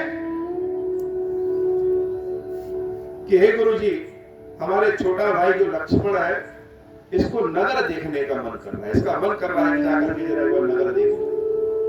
इसको दिखाने के लिए हम जा रहे हैं और बहुत जल्दी इसको दिखा करके लेके चले आए। जैसे हम लोग किसी का सहारा लेते हैं, पता चला कि फिल्म देखने का खुद ही को मन है और हमारे घर जो मेहमान आया है उसका बहाना बनाए कि नहीं इनको दिखाने ले जा रहा है। घर में जब मेहमान आने वाले रहते हैं तो बच्चे प्रसन्न हो जाते हैं, क्यों? इन्हीं के बहाने बिस्कुट हमको भी खाने को मिलेगा। तो लक्ष्मण जी को दिखाने जा रहे हैं। अब गुरु तो गुरु, विश्वामित्र तो जान रहे हैं। विश्वामित्र जी राम से कहे, हे राम, जाओ तुम और पूरे नगर को अपने को दिखा के आओ। राम ने कहा कि हम लक्ष्मण को नगर दिखा के आए। अब विश्वामित्र कह रहे, नहीं, तुम पूरे नगर को स्वयं को दिखा के आओ। दोनों भाई मिथिला के सड़कों पे नगर देखने चल दिए। जब मिथिला के सड़कों पे दोनों भाई राम लखन दो बंधुवर, रूप सील बलधाम, मक राखे सब उसाकी जग जितने असुर संग्राम। सारे लोग अपने अपने काम धाम को छोड़ करके देखने लगे, यह दोनों बालक है कौन? बड़े सुंदर स्वरूप में, वेश कैसा? पीले रंग की धोती पहने हैं और पीले रंग का एक गमछा लिए, एक पट्ट भी पीले रंग का बांधे हैं जिसपे तरकस धनुष बाण लेकर के सर में मोर पंख लगा करके जब दोनों भाई निकलते हैं, एक श्याम रंग का और एक गौर रंग का। कोई खिड़की से देख रहा है, बालकनी से, तो अपने काम को छोड़ करके उन्हीं को देखने लग रहा है। ये दोनों कौन है? इनको कभी हमने मिथिला में तो देखा नहीं, कौन है? सब एक दूसरे से पूछ रहे हैं कि दोनों है कौन। कोई कह रहा है कि ये विष्णु भगवान है, बच्चों का भेष बना के है। तब तक दूसरा कह रहा है विष्णु के पास इतनी सुंदरता नहीं है जैसे सुंदरी है। कोई कह रहा है कि ब्रह्मा जी हैं, तब एक कह रहा है ब्रह्मा जी के पास तो 4 सर है, बेकार लगते हैं, इनके पास तो एक ही सर। कोई कह रहा है शंकर जी हैं, तो एक कह रहा है शंकर जी तो सांप वाप लपेटे भभूत लपेटे आते हैं, यह कहा शंकर जी। अरे ये तो बड़े सुंदर, तुम कौन है? तो एक ने कहा यह दशरथ जी के पुत्र हैं, विश्वामित्र जी के साथ आए हैं और विश्वामित्र जी ने इनको दशरथ जी से उधार मांगा, उधार मांग करके ले आए। लेकिन यह बड़े चमत्कारी हैं, यह जादूगर भी, इनसे दूर रहना। क्यों जादूगर है? इसलिए जादूगर है कि पैर से किसी को छू दे तो वह स्त्री बन जाती। तो हो सकता है ये पैर से छू दे तो हम लोग स्त्री हैं और पत्थर बन जाए, या किसी को कुछ भी बना सकते हैं, छू करके मुर्गा बना दे। इसलिए इनसे सावधान रहना। तो दूसरी कह रही है ये चमत्कारिक भले हैं, लेकिन इनको देखो तो मन कर रहा है कि देखते रह जाए। देखने का सुख ही अलग सुख है। तो कोई उपाय ऐसा करो कि इनको बार बार देखे। तो बार बार कैसे देखे? बार बार ऐसे देखे कि अगर इनका विवाह जानकी से करा दे तो जब भी यह ससुराल घूमने आएंगे या हम लोग जानकी से मिलने जाएंगे तो इनको देख लेंगे। यहाँ पे अपना स्वार्थ है। जब अपना स्वार्थ जागृत हो जाए तब तो काम करने में और मन लगता है।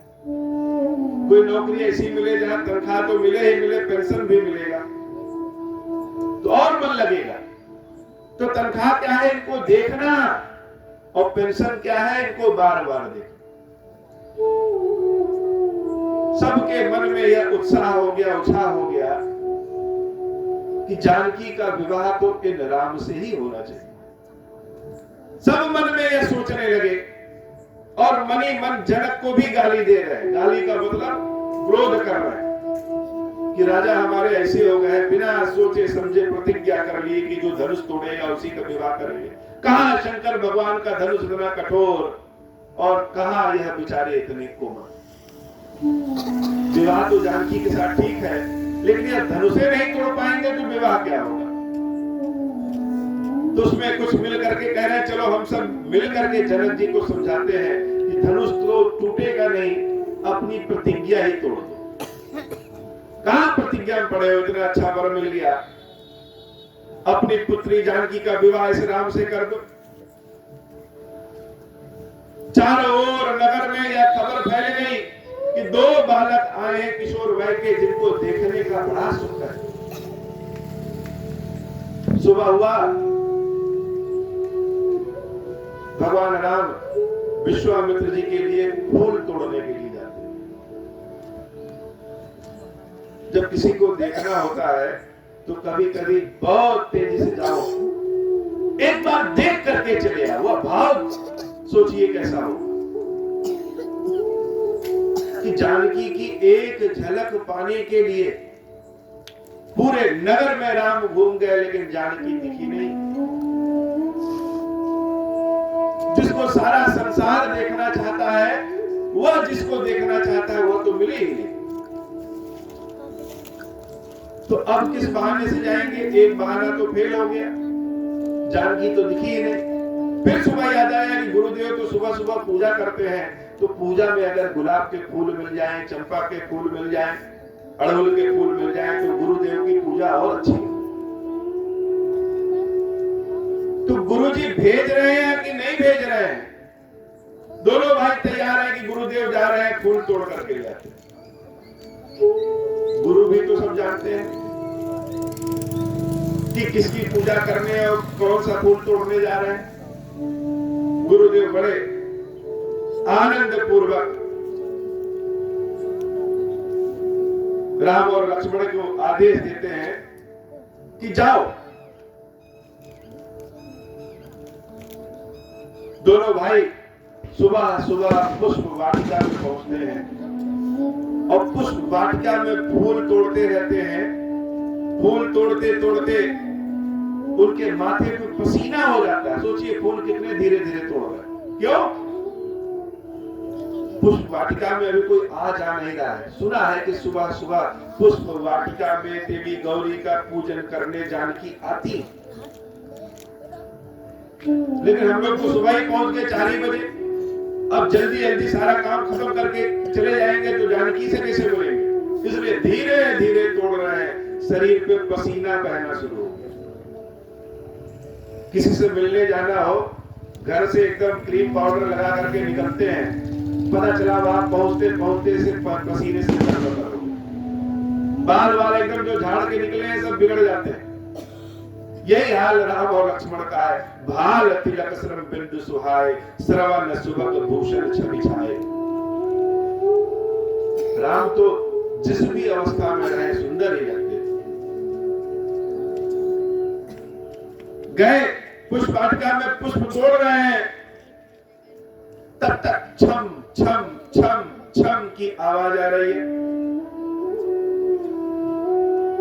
राम जी लक्ष्मण से पूछते हैं कि हे लक्ष्मण यह आवाज कैसी? राम ज्यादा बोलते नहीं, लेकिन आज यह हलचल ही ऐसी है कि लक्ष्मण से ज्यादा राम बोल रहे हैं। हे लक्ष्मण यह आवाज कैसी है? लक्ष्मण महाराज कहते हैं कि हे भैया, लग रहा है कि जिसके लिए धनुष यज्ञ हो रहा है वह जानकी आ गई। जिसके लगे स्थिर हो गए राम। क्यों? क्योंकि जिसको मिलना है, जिसको देखना है, वह धीरे धीरे राम के जीवन की ओर प्रवेश कर रहा है। जब आपके जीवन की ओर कोई प्रवेश करने वाला रहता है तो जिसे लगता है समय स्थिर हो गया।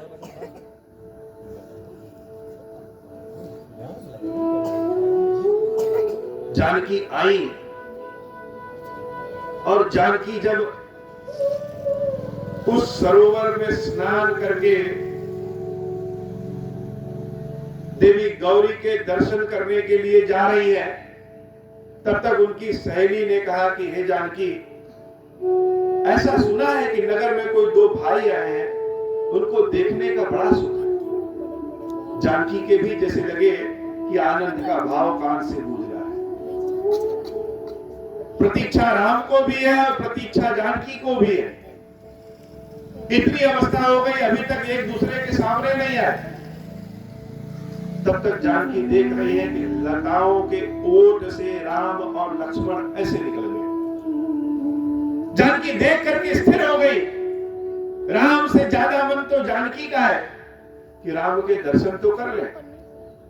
इतने दिन तो हो गए राम के दर्शन किए हुए, लीला प्रभु कर रहे हैं और परेशानी जानकी को।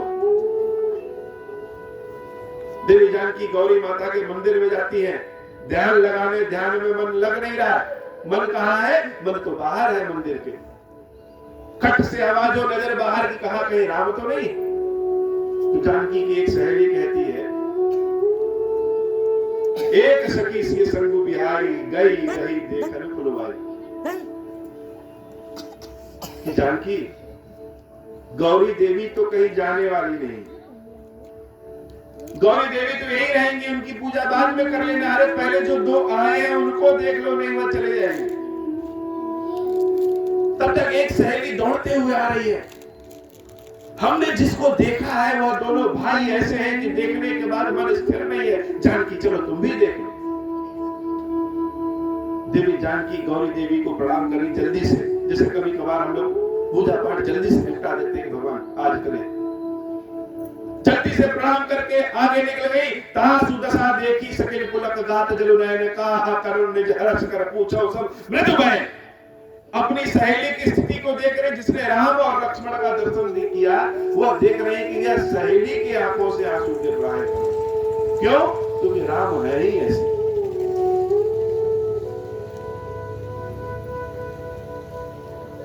देवी जानकी कंकन किंकिर नुपुर धुनि धुसुनी कहत लखन सनु राम हृदय गुण। जैसे लगा कि राम को ढूंढ रहे, छम छम छम छम, और जैसे छम छम हो रहा, जैसे राम भी प्रतीक्षा में। यह आवाज कहां से आ रही? आज तक कभी आवाज के पीछे तो राम नहीं भागे, आज आवाज के पीछे भाग रहे हैं। अस कहीं फिर चितय तही ओरा, सिया मुख ससी भय नयन चकोरा, भय विलोचन चारु अचंचल बलहु सकुच तजे दिगंचर। तब तक राम सामने आ गए। देवी जानकी जहां है वह राम को जब देखती है तो स्थिर हो जाती है, आंखें नाच रही है। जो आंखों की हम लोग की पलकें जो गिरती हैं, इस पलक के देवता का नाम है निमि। इनका काम ही है पलक गिराना, उठाना। निमि ने जब देखा कि यह जानकी तो राम को देख रही है और राम जानकी को देख रहे हैं, तो बीच में हम क्या करेंगे? पलक पे छोड़ करके चले। अब पलक न राम की गिर रही है और न जानकी की गिर रही है। देख किसी शोभा सुख भावा, हृदय सराहत वचन कहा। राम की दशा, माथे पर पसीना और बहने लगा। लेकिन जानकी की दशा को, जानकी की सुंदरता को देख करके हृदय सराहत वचन न आवा। हृदय में तो बड़ी सराहना है, लेकिन मुख से वचन नहीं आ रहे। जहां खड़े हैं वही स्टैच्यू की तरफ खड़े हो। देवी जानकी को ही देख रहे हैं। जन बिरंच सब निज निपुणाई, बिरच विश्व का प्रगट दिखाई। जैसे ब्रह्मा जी ने अपनी सारी निपुणाई जानकी को बनाने में ही लग गया। सिय शोभा या बरनि प्रभु, आपने दशा विचारे। अपनी दशा ही राम भूल गए। आज तक राम किसी को देख करके अपनी दशा नहीं भूले हैं, लेकिन जानकी को देख करके राम अपनी दशा भूल गए। और जानकी भी राम को देख करके जैसे स्थिर हो गई। लक्ष्मण जी सोच रहे हैं भगवान अब आगे बढ़ेंगे, अब आगे बढ़ेंगे। भगवान बढ़ी नहीं रहे। जैसे बैल कहीं पे अड़ जाए, वैसे राम जी एक जगह अड़ गए। लखन भैया धीरे से खोद के कह रहे हैं, प्रभु यही जानकी है जिनके लिए धनुष यज्ञ हुआ। जैसे बताना चाह रहे हैं कि अब आगे बढ़ो। राम जी हिलते हैं, वहां से आगे बढ़ते हैं। जानकी भी होश में आती है और कुछ दिखाई नहीं दे जाता है। दौड़ करके जाती है कहां? देवी पार्वती के मंदिर में। राम को पाने की इच्छा जानकी के अंदर बहुत जागृत हो।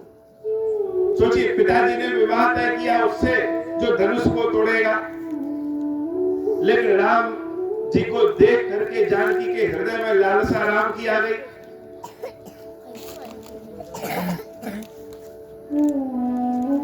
जब लालसा आ जाती है और लालसा पूर्ण होने का कोई बल नहीं दिखता है तो मन बड़ा दुखित हो जाता है। एक तरफ जानकी के हृदय में राम को पाने की लालसा है और दूसरी तरफ अपने पिता की प्रतिज्ञा याद आ गई कि जो भगवान शंकर के धनुष को तोड़ेगा उसी का विवाह जानकी से होगा। कहां धनुष और कहां राम। धनुष इतना कठोर और राम इतने कोमल। जानकी मैया ने जब धनुष को याद किया तो रोते हुए पार्वती माता के मंदिर गए। जब कोई काम हमारे बल का नहीं रहता है तो हम कहां जाते हैं? भगवान की शरण में जाते हैं और रोते हुए पार्वती मैया के चरणों को पकड़ लेती है और प्रार्थना करना शुरू करती है। जय जय गिरिवर राज किशोरी, जय महेश मुख चंद चकोरी। हे पार्वती मैया, आप धन्य हैं, आपकी जय हो। और आप हैं कौन? जय महेश मुख चंद चकोरी। किसी की बड़ाई करना आना चाहिए, किसी की स्तुति करना आना चाहिए। जिससे मांगना है, कैसे मांगना है, यह आना चाहिए। देवी जानकी को पता है कि माता गौरी को प्रसन्न कैसे करें। गौरी को प्रसन्न करने का सबसे बेहतर उपाय क्या है? किसी स्त्री के सामने उसकी पति की बड़ाई कर दीजिए, उसके बच्चों की बड़ाई कर दीजिए, यह बता दीजिए कि आपके पति आपको बहुत मानते हैं, तो स्त्री तो ऐसे प्रसन्न। सीता मैया ने कहा जय महेश मुख चंद चकोरी। हे पार्वती माता, आप कौन है? आप भगवान शंकर का जो मुख का तेज है वह है। यानी पार्वती न रहे तो शंकर जी का मुख मलिन हो जाए। जय गज बदन सनासन माता। हे भगवान गणेश और भगवान कार्तिकेय की मैया, जगत जननी दामनी दुति गाता। आपकी काया स्वयं ऐसे है जैसे करोड़ों बिजलियों की भांति आप प्रकाशित हैं। जय गज बदन सड़ासन माता, जग जननी दामनी दुति गाता। नहीं तव आदि मध्य अवसाना, अमित प्रभाव बेदु नहीं जाना। देवी पार्वती की यह स्तुति देवी की समस्त स्तुतियों में सबसे श्रेष्ठ है कि हे मैया, आपका कोई आदि अंत मध्य नहीं जानता है। आपका प्रभाव तो वेद भी नहीं जान सकते। भव भव विभव पराभव कारिणी, विश्व विमोहनी स्वबस विहारिणी। इस जीवन के मरण चक्र से आप मुक्त करने वाली है। संपूर्ण विश्व को अपने रूप में आप मोहित कर लेने वाली है। पति देवता सुतीय महु, मां तू प्रथम कवरे। पति के हेतु सुहागिन स्त्रियों के जो जितनी भी पूजा और व्रत होता है, उन सारी पूजा व्रत कहां से शुरू हुआ? देवी पार्वती आपसे शुरू हुआ। कुंवारी लड़कियां जो व्रत रहती हैं, सब देवी पार्वती की कृपा। महिमा अमित न सके कहीं शारदा शेष। आपकी महिमा के बारे में स्वयं सरस्वती, स्वयं शेषनाग जी भी नहीं कह सकते। हम क्या कहें? सेवत तुही सुलभ फर्गचारी। हे पार्वती मैया, आपके चरणों की सेवा करने से चारों तरह के फल, धर्म अर्थ काम मोक्ष सब कुछ प्राप्त हो जाता है। वरदायनी पुरारी पियारी, आप शीघ्र वर देने वाली है। और कौन है? पुरारी पियारी, भगवान शंकर की प्यारी। देवी पार्वती को यह शब्द बड़ा अच्छा है। क्या आप शिव जी की प्रिय है? देवी पूजी पद कमल तुम्हारे, सुर नर मुनि सब होही सुहारे। ऋषि मुनि आदि सब आपके चरणों की सेवा पूजा करके सुखी हो जाते हैं। हे देवी, हमारे ऊपर भी कृपा करो। अब कृपा कैसी करो? मोर मनोरथ जानहुनी के। हे देवी, आप तो अंतर्यामी, सबके हृदय में निवास करती हैं। अब जब सबके हृदय में निवास करेंगी तो मन में क्या चल रहा है यह तो आप जान जाएंगे। सब बात सबसे नहीं बताया जाता, सबके सामने हर बात प्रकट नहीं किया जा सकता। प्रेम के भाव को सबसे नहीं बता सकते। प्रेम के भाव को तो वही पहचान सकता है जिसने प्रेम किया। तो जैसे आप भगवान शंकर से प्रेम करती है, वैसे यह आपकी जानकी भी किसी से प्रेम करती है। इसलिए मोरा मनोरथ जानहु नीके, बसहु सदा उर पुर सब ही के। मेरे मन में क्या है हे भैया आप जानती हैं, कीने हो प्रकट न कारण ते ही, इसलिए हम प्रकट नहीं कर रहे। जानकी भी मर्यादा में, सबको अपने प्रेम की बात बता नहीं सकती। हे माता हम बता नहीं रहे हैं, आपको पता है कि मेरे मन में क्या है, क्योंकि आप अंतर्यामी हैं, इसलिए हम शब्द से नहीं कह रहे हैं। अस कहि चरण गहे भय देहि, कि राम हमको प्रिय है, लेकिन राम प्राप्त कैसे होंगे, क्योंकि भगवान शंकर का धनुष इतना कठिन है। और शंकर जी तो पार्वती मैया के प्रिय हैं, तो आपकी कृपा होगी तो धनुष हल्का हो जाए। रोते हुए जानकी देवी पार्वती के चरणों को पकड़ लेती। पार्वती मैया मूर्ति वेश में है, लेकिन जानकी का भाव ऐसा जागृत हुआ। कभी किसी भगवान के यहाँ जाइए और भगवान के सामने हाथ जोड़ करके बैठे रहिए बड़े भाव में, अचानक से कोई एक पुष्प आपके सामने नीचे गिर जाए तो आपको लगेगा जैसे भगवान प्रसन्न होकर कृपा की है, धीरे से पुष्प उठा के जेब में रखा। जब चरणों को जानकी मैया ने पकड़ा तो पार्वती मैया इतनी प्रसन्न हो गई इस स्तुति से, विनय प्रेम बस भई भवानी। विनय के बस में, प्रेम के बस में भवानी सीता के बस में हो गई। खसी माल मूरत मुस्कानी, जैसे लगा कि देवी पार्वती की मूर्ति मुस्कुरा रही है, और माला जो देवी पार्वती पहने हुई थी वह गिर करके जानकी के गले में पहुंच गई। देवी पार्वती के चरणों में अपने शीश को झुकाई है, और पार्वती मैया के गले से माला गिरा तो वह जानकी के गले में गिर गया। और पार्वती मैया आशीर्वाद दे रही। पार्वती मैया किसी को आशीर्वाद देते हो, सुन सिया सत्य आशीष हमारी। हे सीता, यह हमारा आशीर्वाद सुन लो, पूजहि मन कामना तुम्हारी। तुम्हारे मन में जो कामना है वह पूजित होगी। पूजित होगी मतलब कामना आपकी मनोरथ पूरा हो गया नहीं, वह ऐसा पूरा होगा कि सारा संसार वाह वाह करे। जो तुम्हारे मन में है वह पूजित होगा। नारद बचन सदा सुचि साचा, सोबर मिलहि जाहि मनुराचा। प्रेम किसी एक से करिए। हम बड़े प्रेम कर रहे हैं और सामने वाला प्रेम ही नहीं कर रहा है, आनंद नहीं। अगर हम भगवान से बड़ा प्रेम करते हैं, भगवान के लिए भोजन लेके गए, भगवान के लिए जल लेकर के गए, और किसी दिन आप ना आइए और आपको किसी से सूचना मिले कि आज तो भगवान भोजन नहीं किए। जैसे बच्चे अपने माँ के हाथ से खाते हैं, छोटे रहते हैं, किसी दिन माँ कहीं चली जाए तो दूसरे के हाथ से भोजन नहीं करते, पेट ही नहीं भरता। न माँ का पेट भरता है न बच्चे का। तो भक्त जब भगवान को भोग लगाता है, भक्त जब भगवान को स्नान कराता है, तो वैसे ही कराता है जैसे लोग अपने बच्चे को स्नान कराते हैं।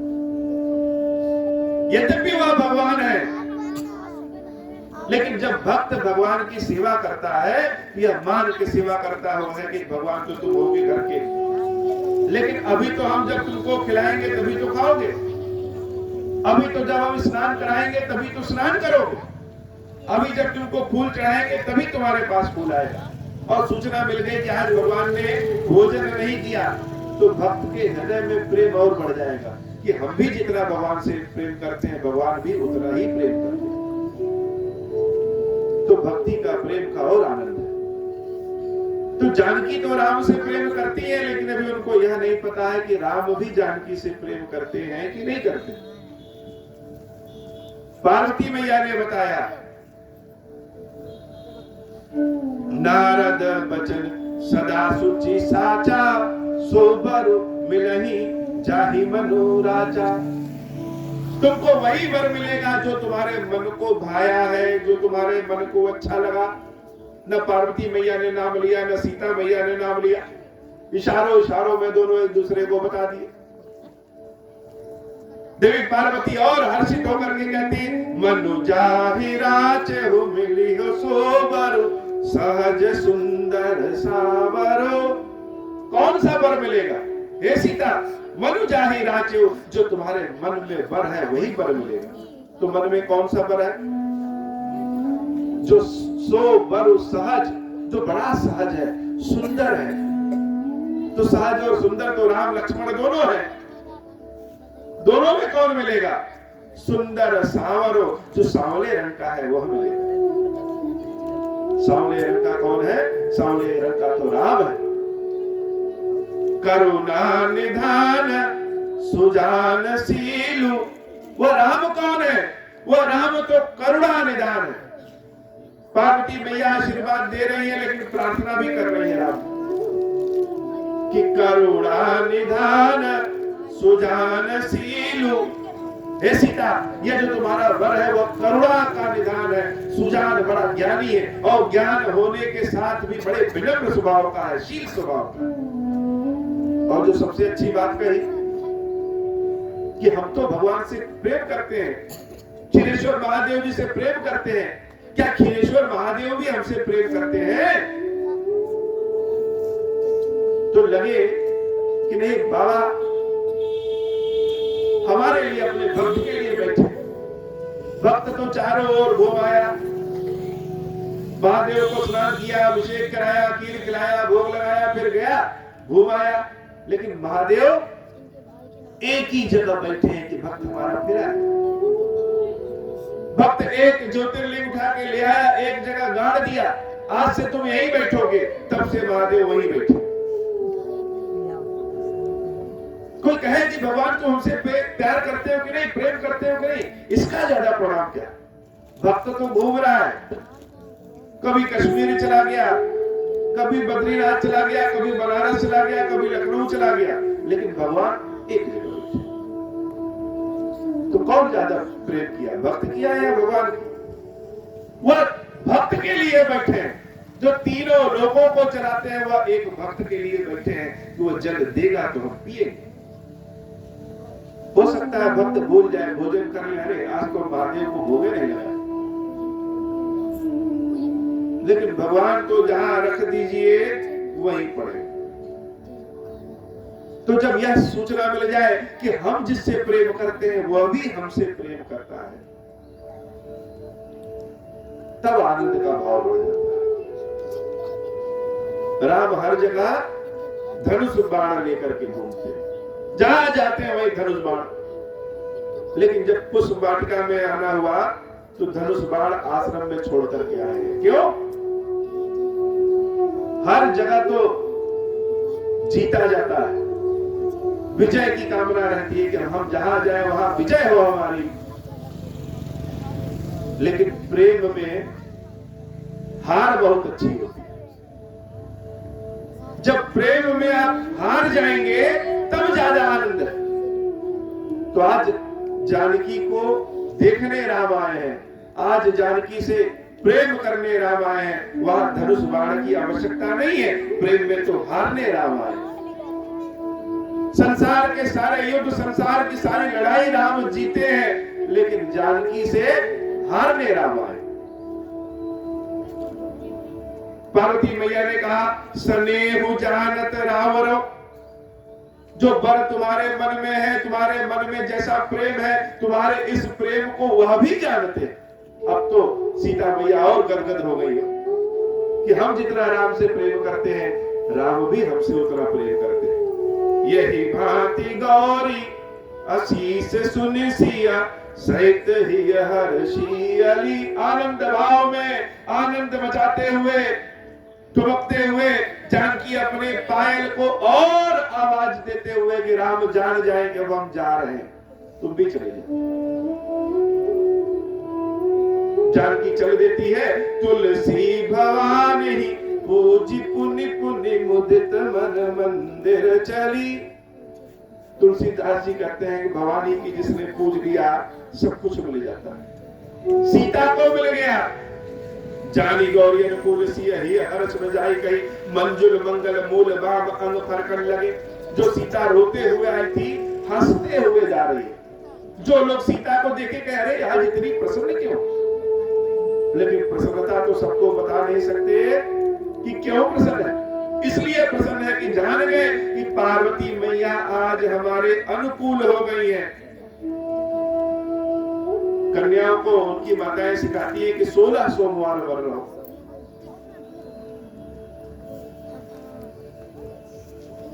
16 सोमवार वरदान, 16 सोमवार जब व्रत रहेंगे तो जो पति मिलेगा शंकर जी की तरफ मिलेगा। और जब 16 सोमवार व्रत रहने के बाद पति शंकर जी को तरह मिल जाता है विरागी, तो कहेंगे यही मिले।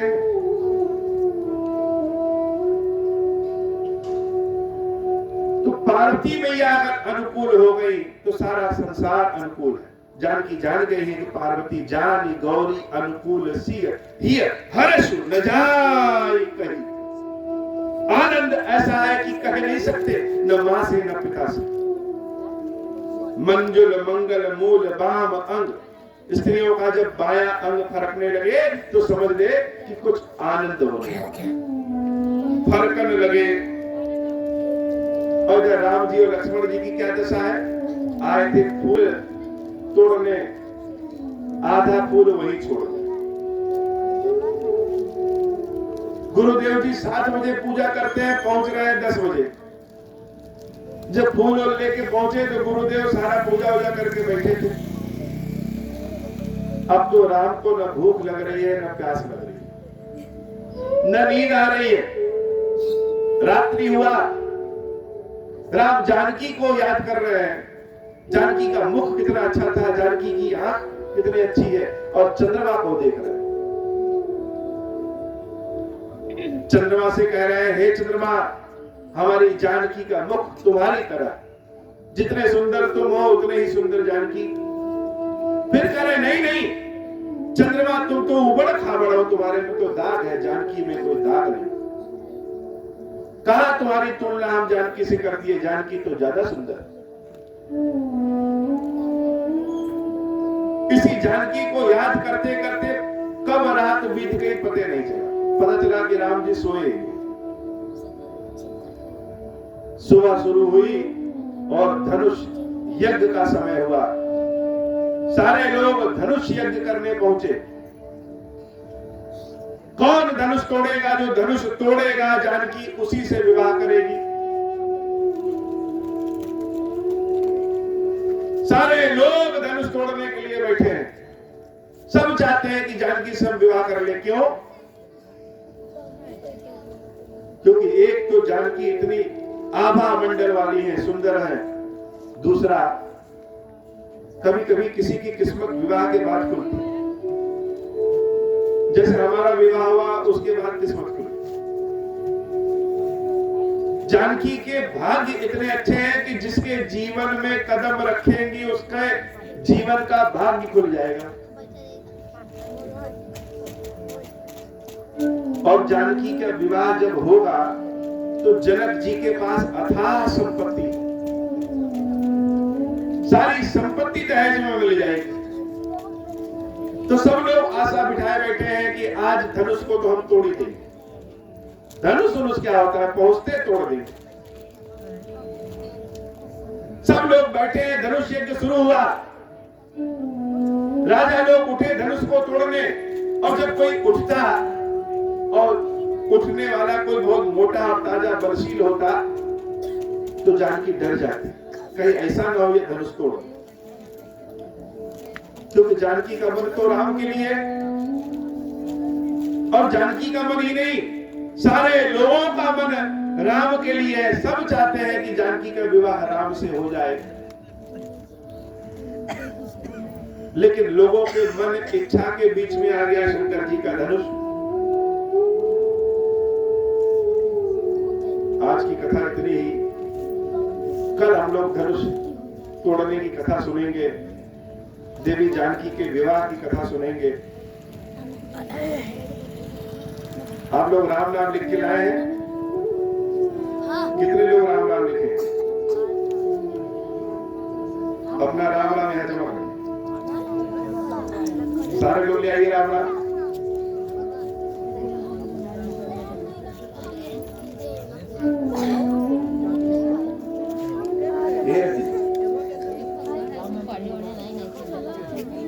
लिखे बहुत सुंदर।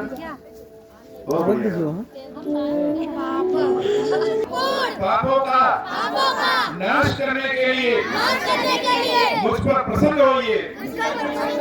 मैं दुख और शोक की आग में जल रहा हूँ। संसार में से पीड़ित हूँ। अनेक प्रकार के रोगों से व्याकुल और दीन हूँ। खीरेश्वर मेरी रक्षा कीजिए। देव देवेश्वर सबको निर्भय कर देने वाले महादेव जी आप यहाँ पधारिए और मेरी की हुई इस पूजा को पार्वती जी के साथ ग्रहण कीजिए। मेरा मंगल करिए। बोलिए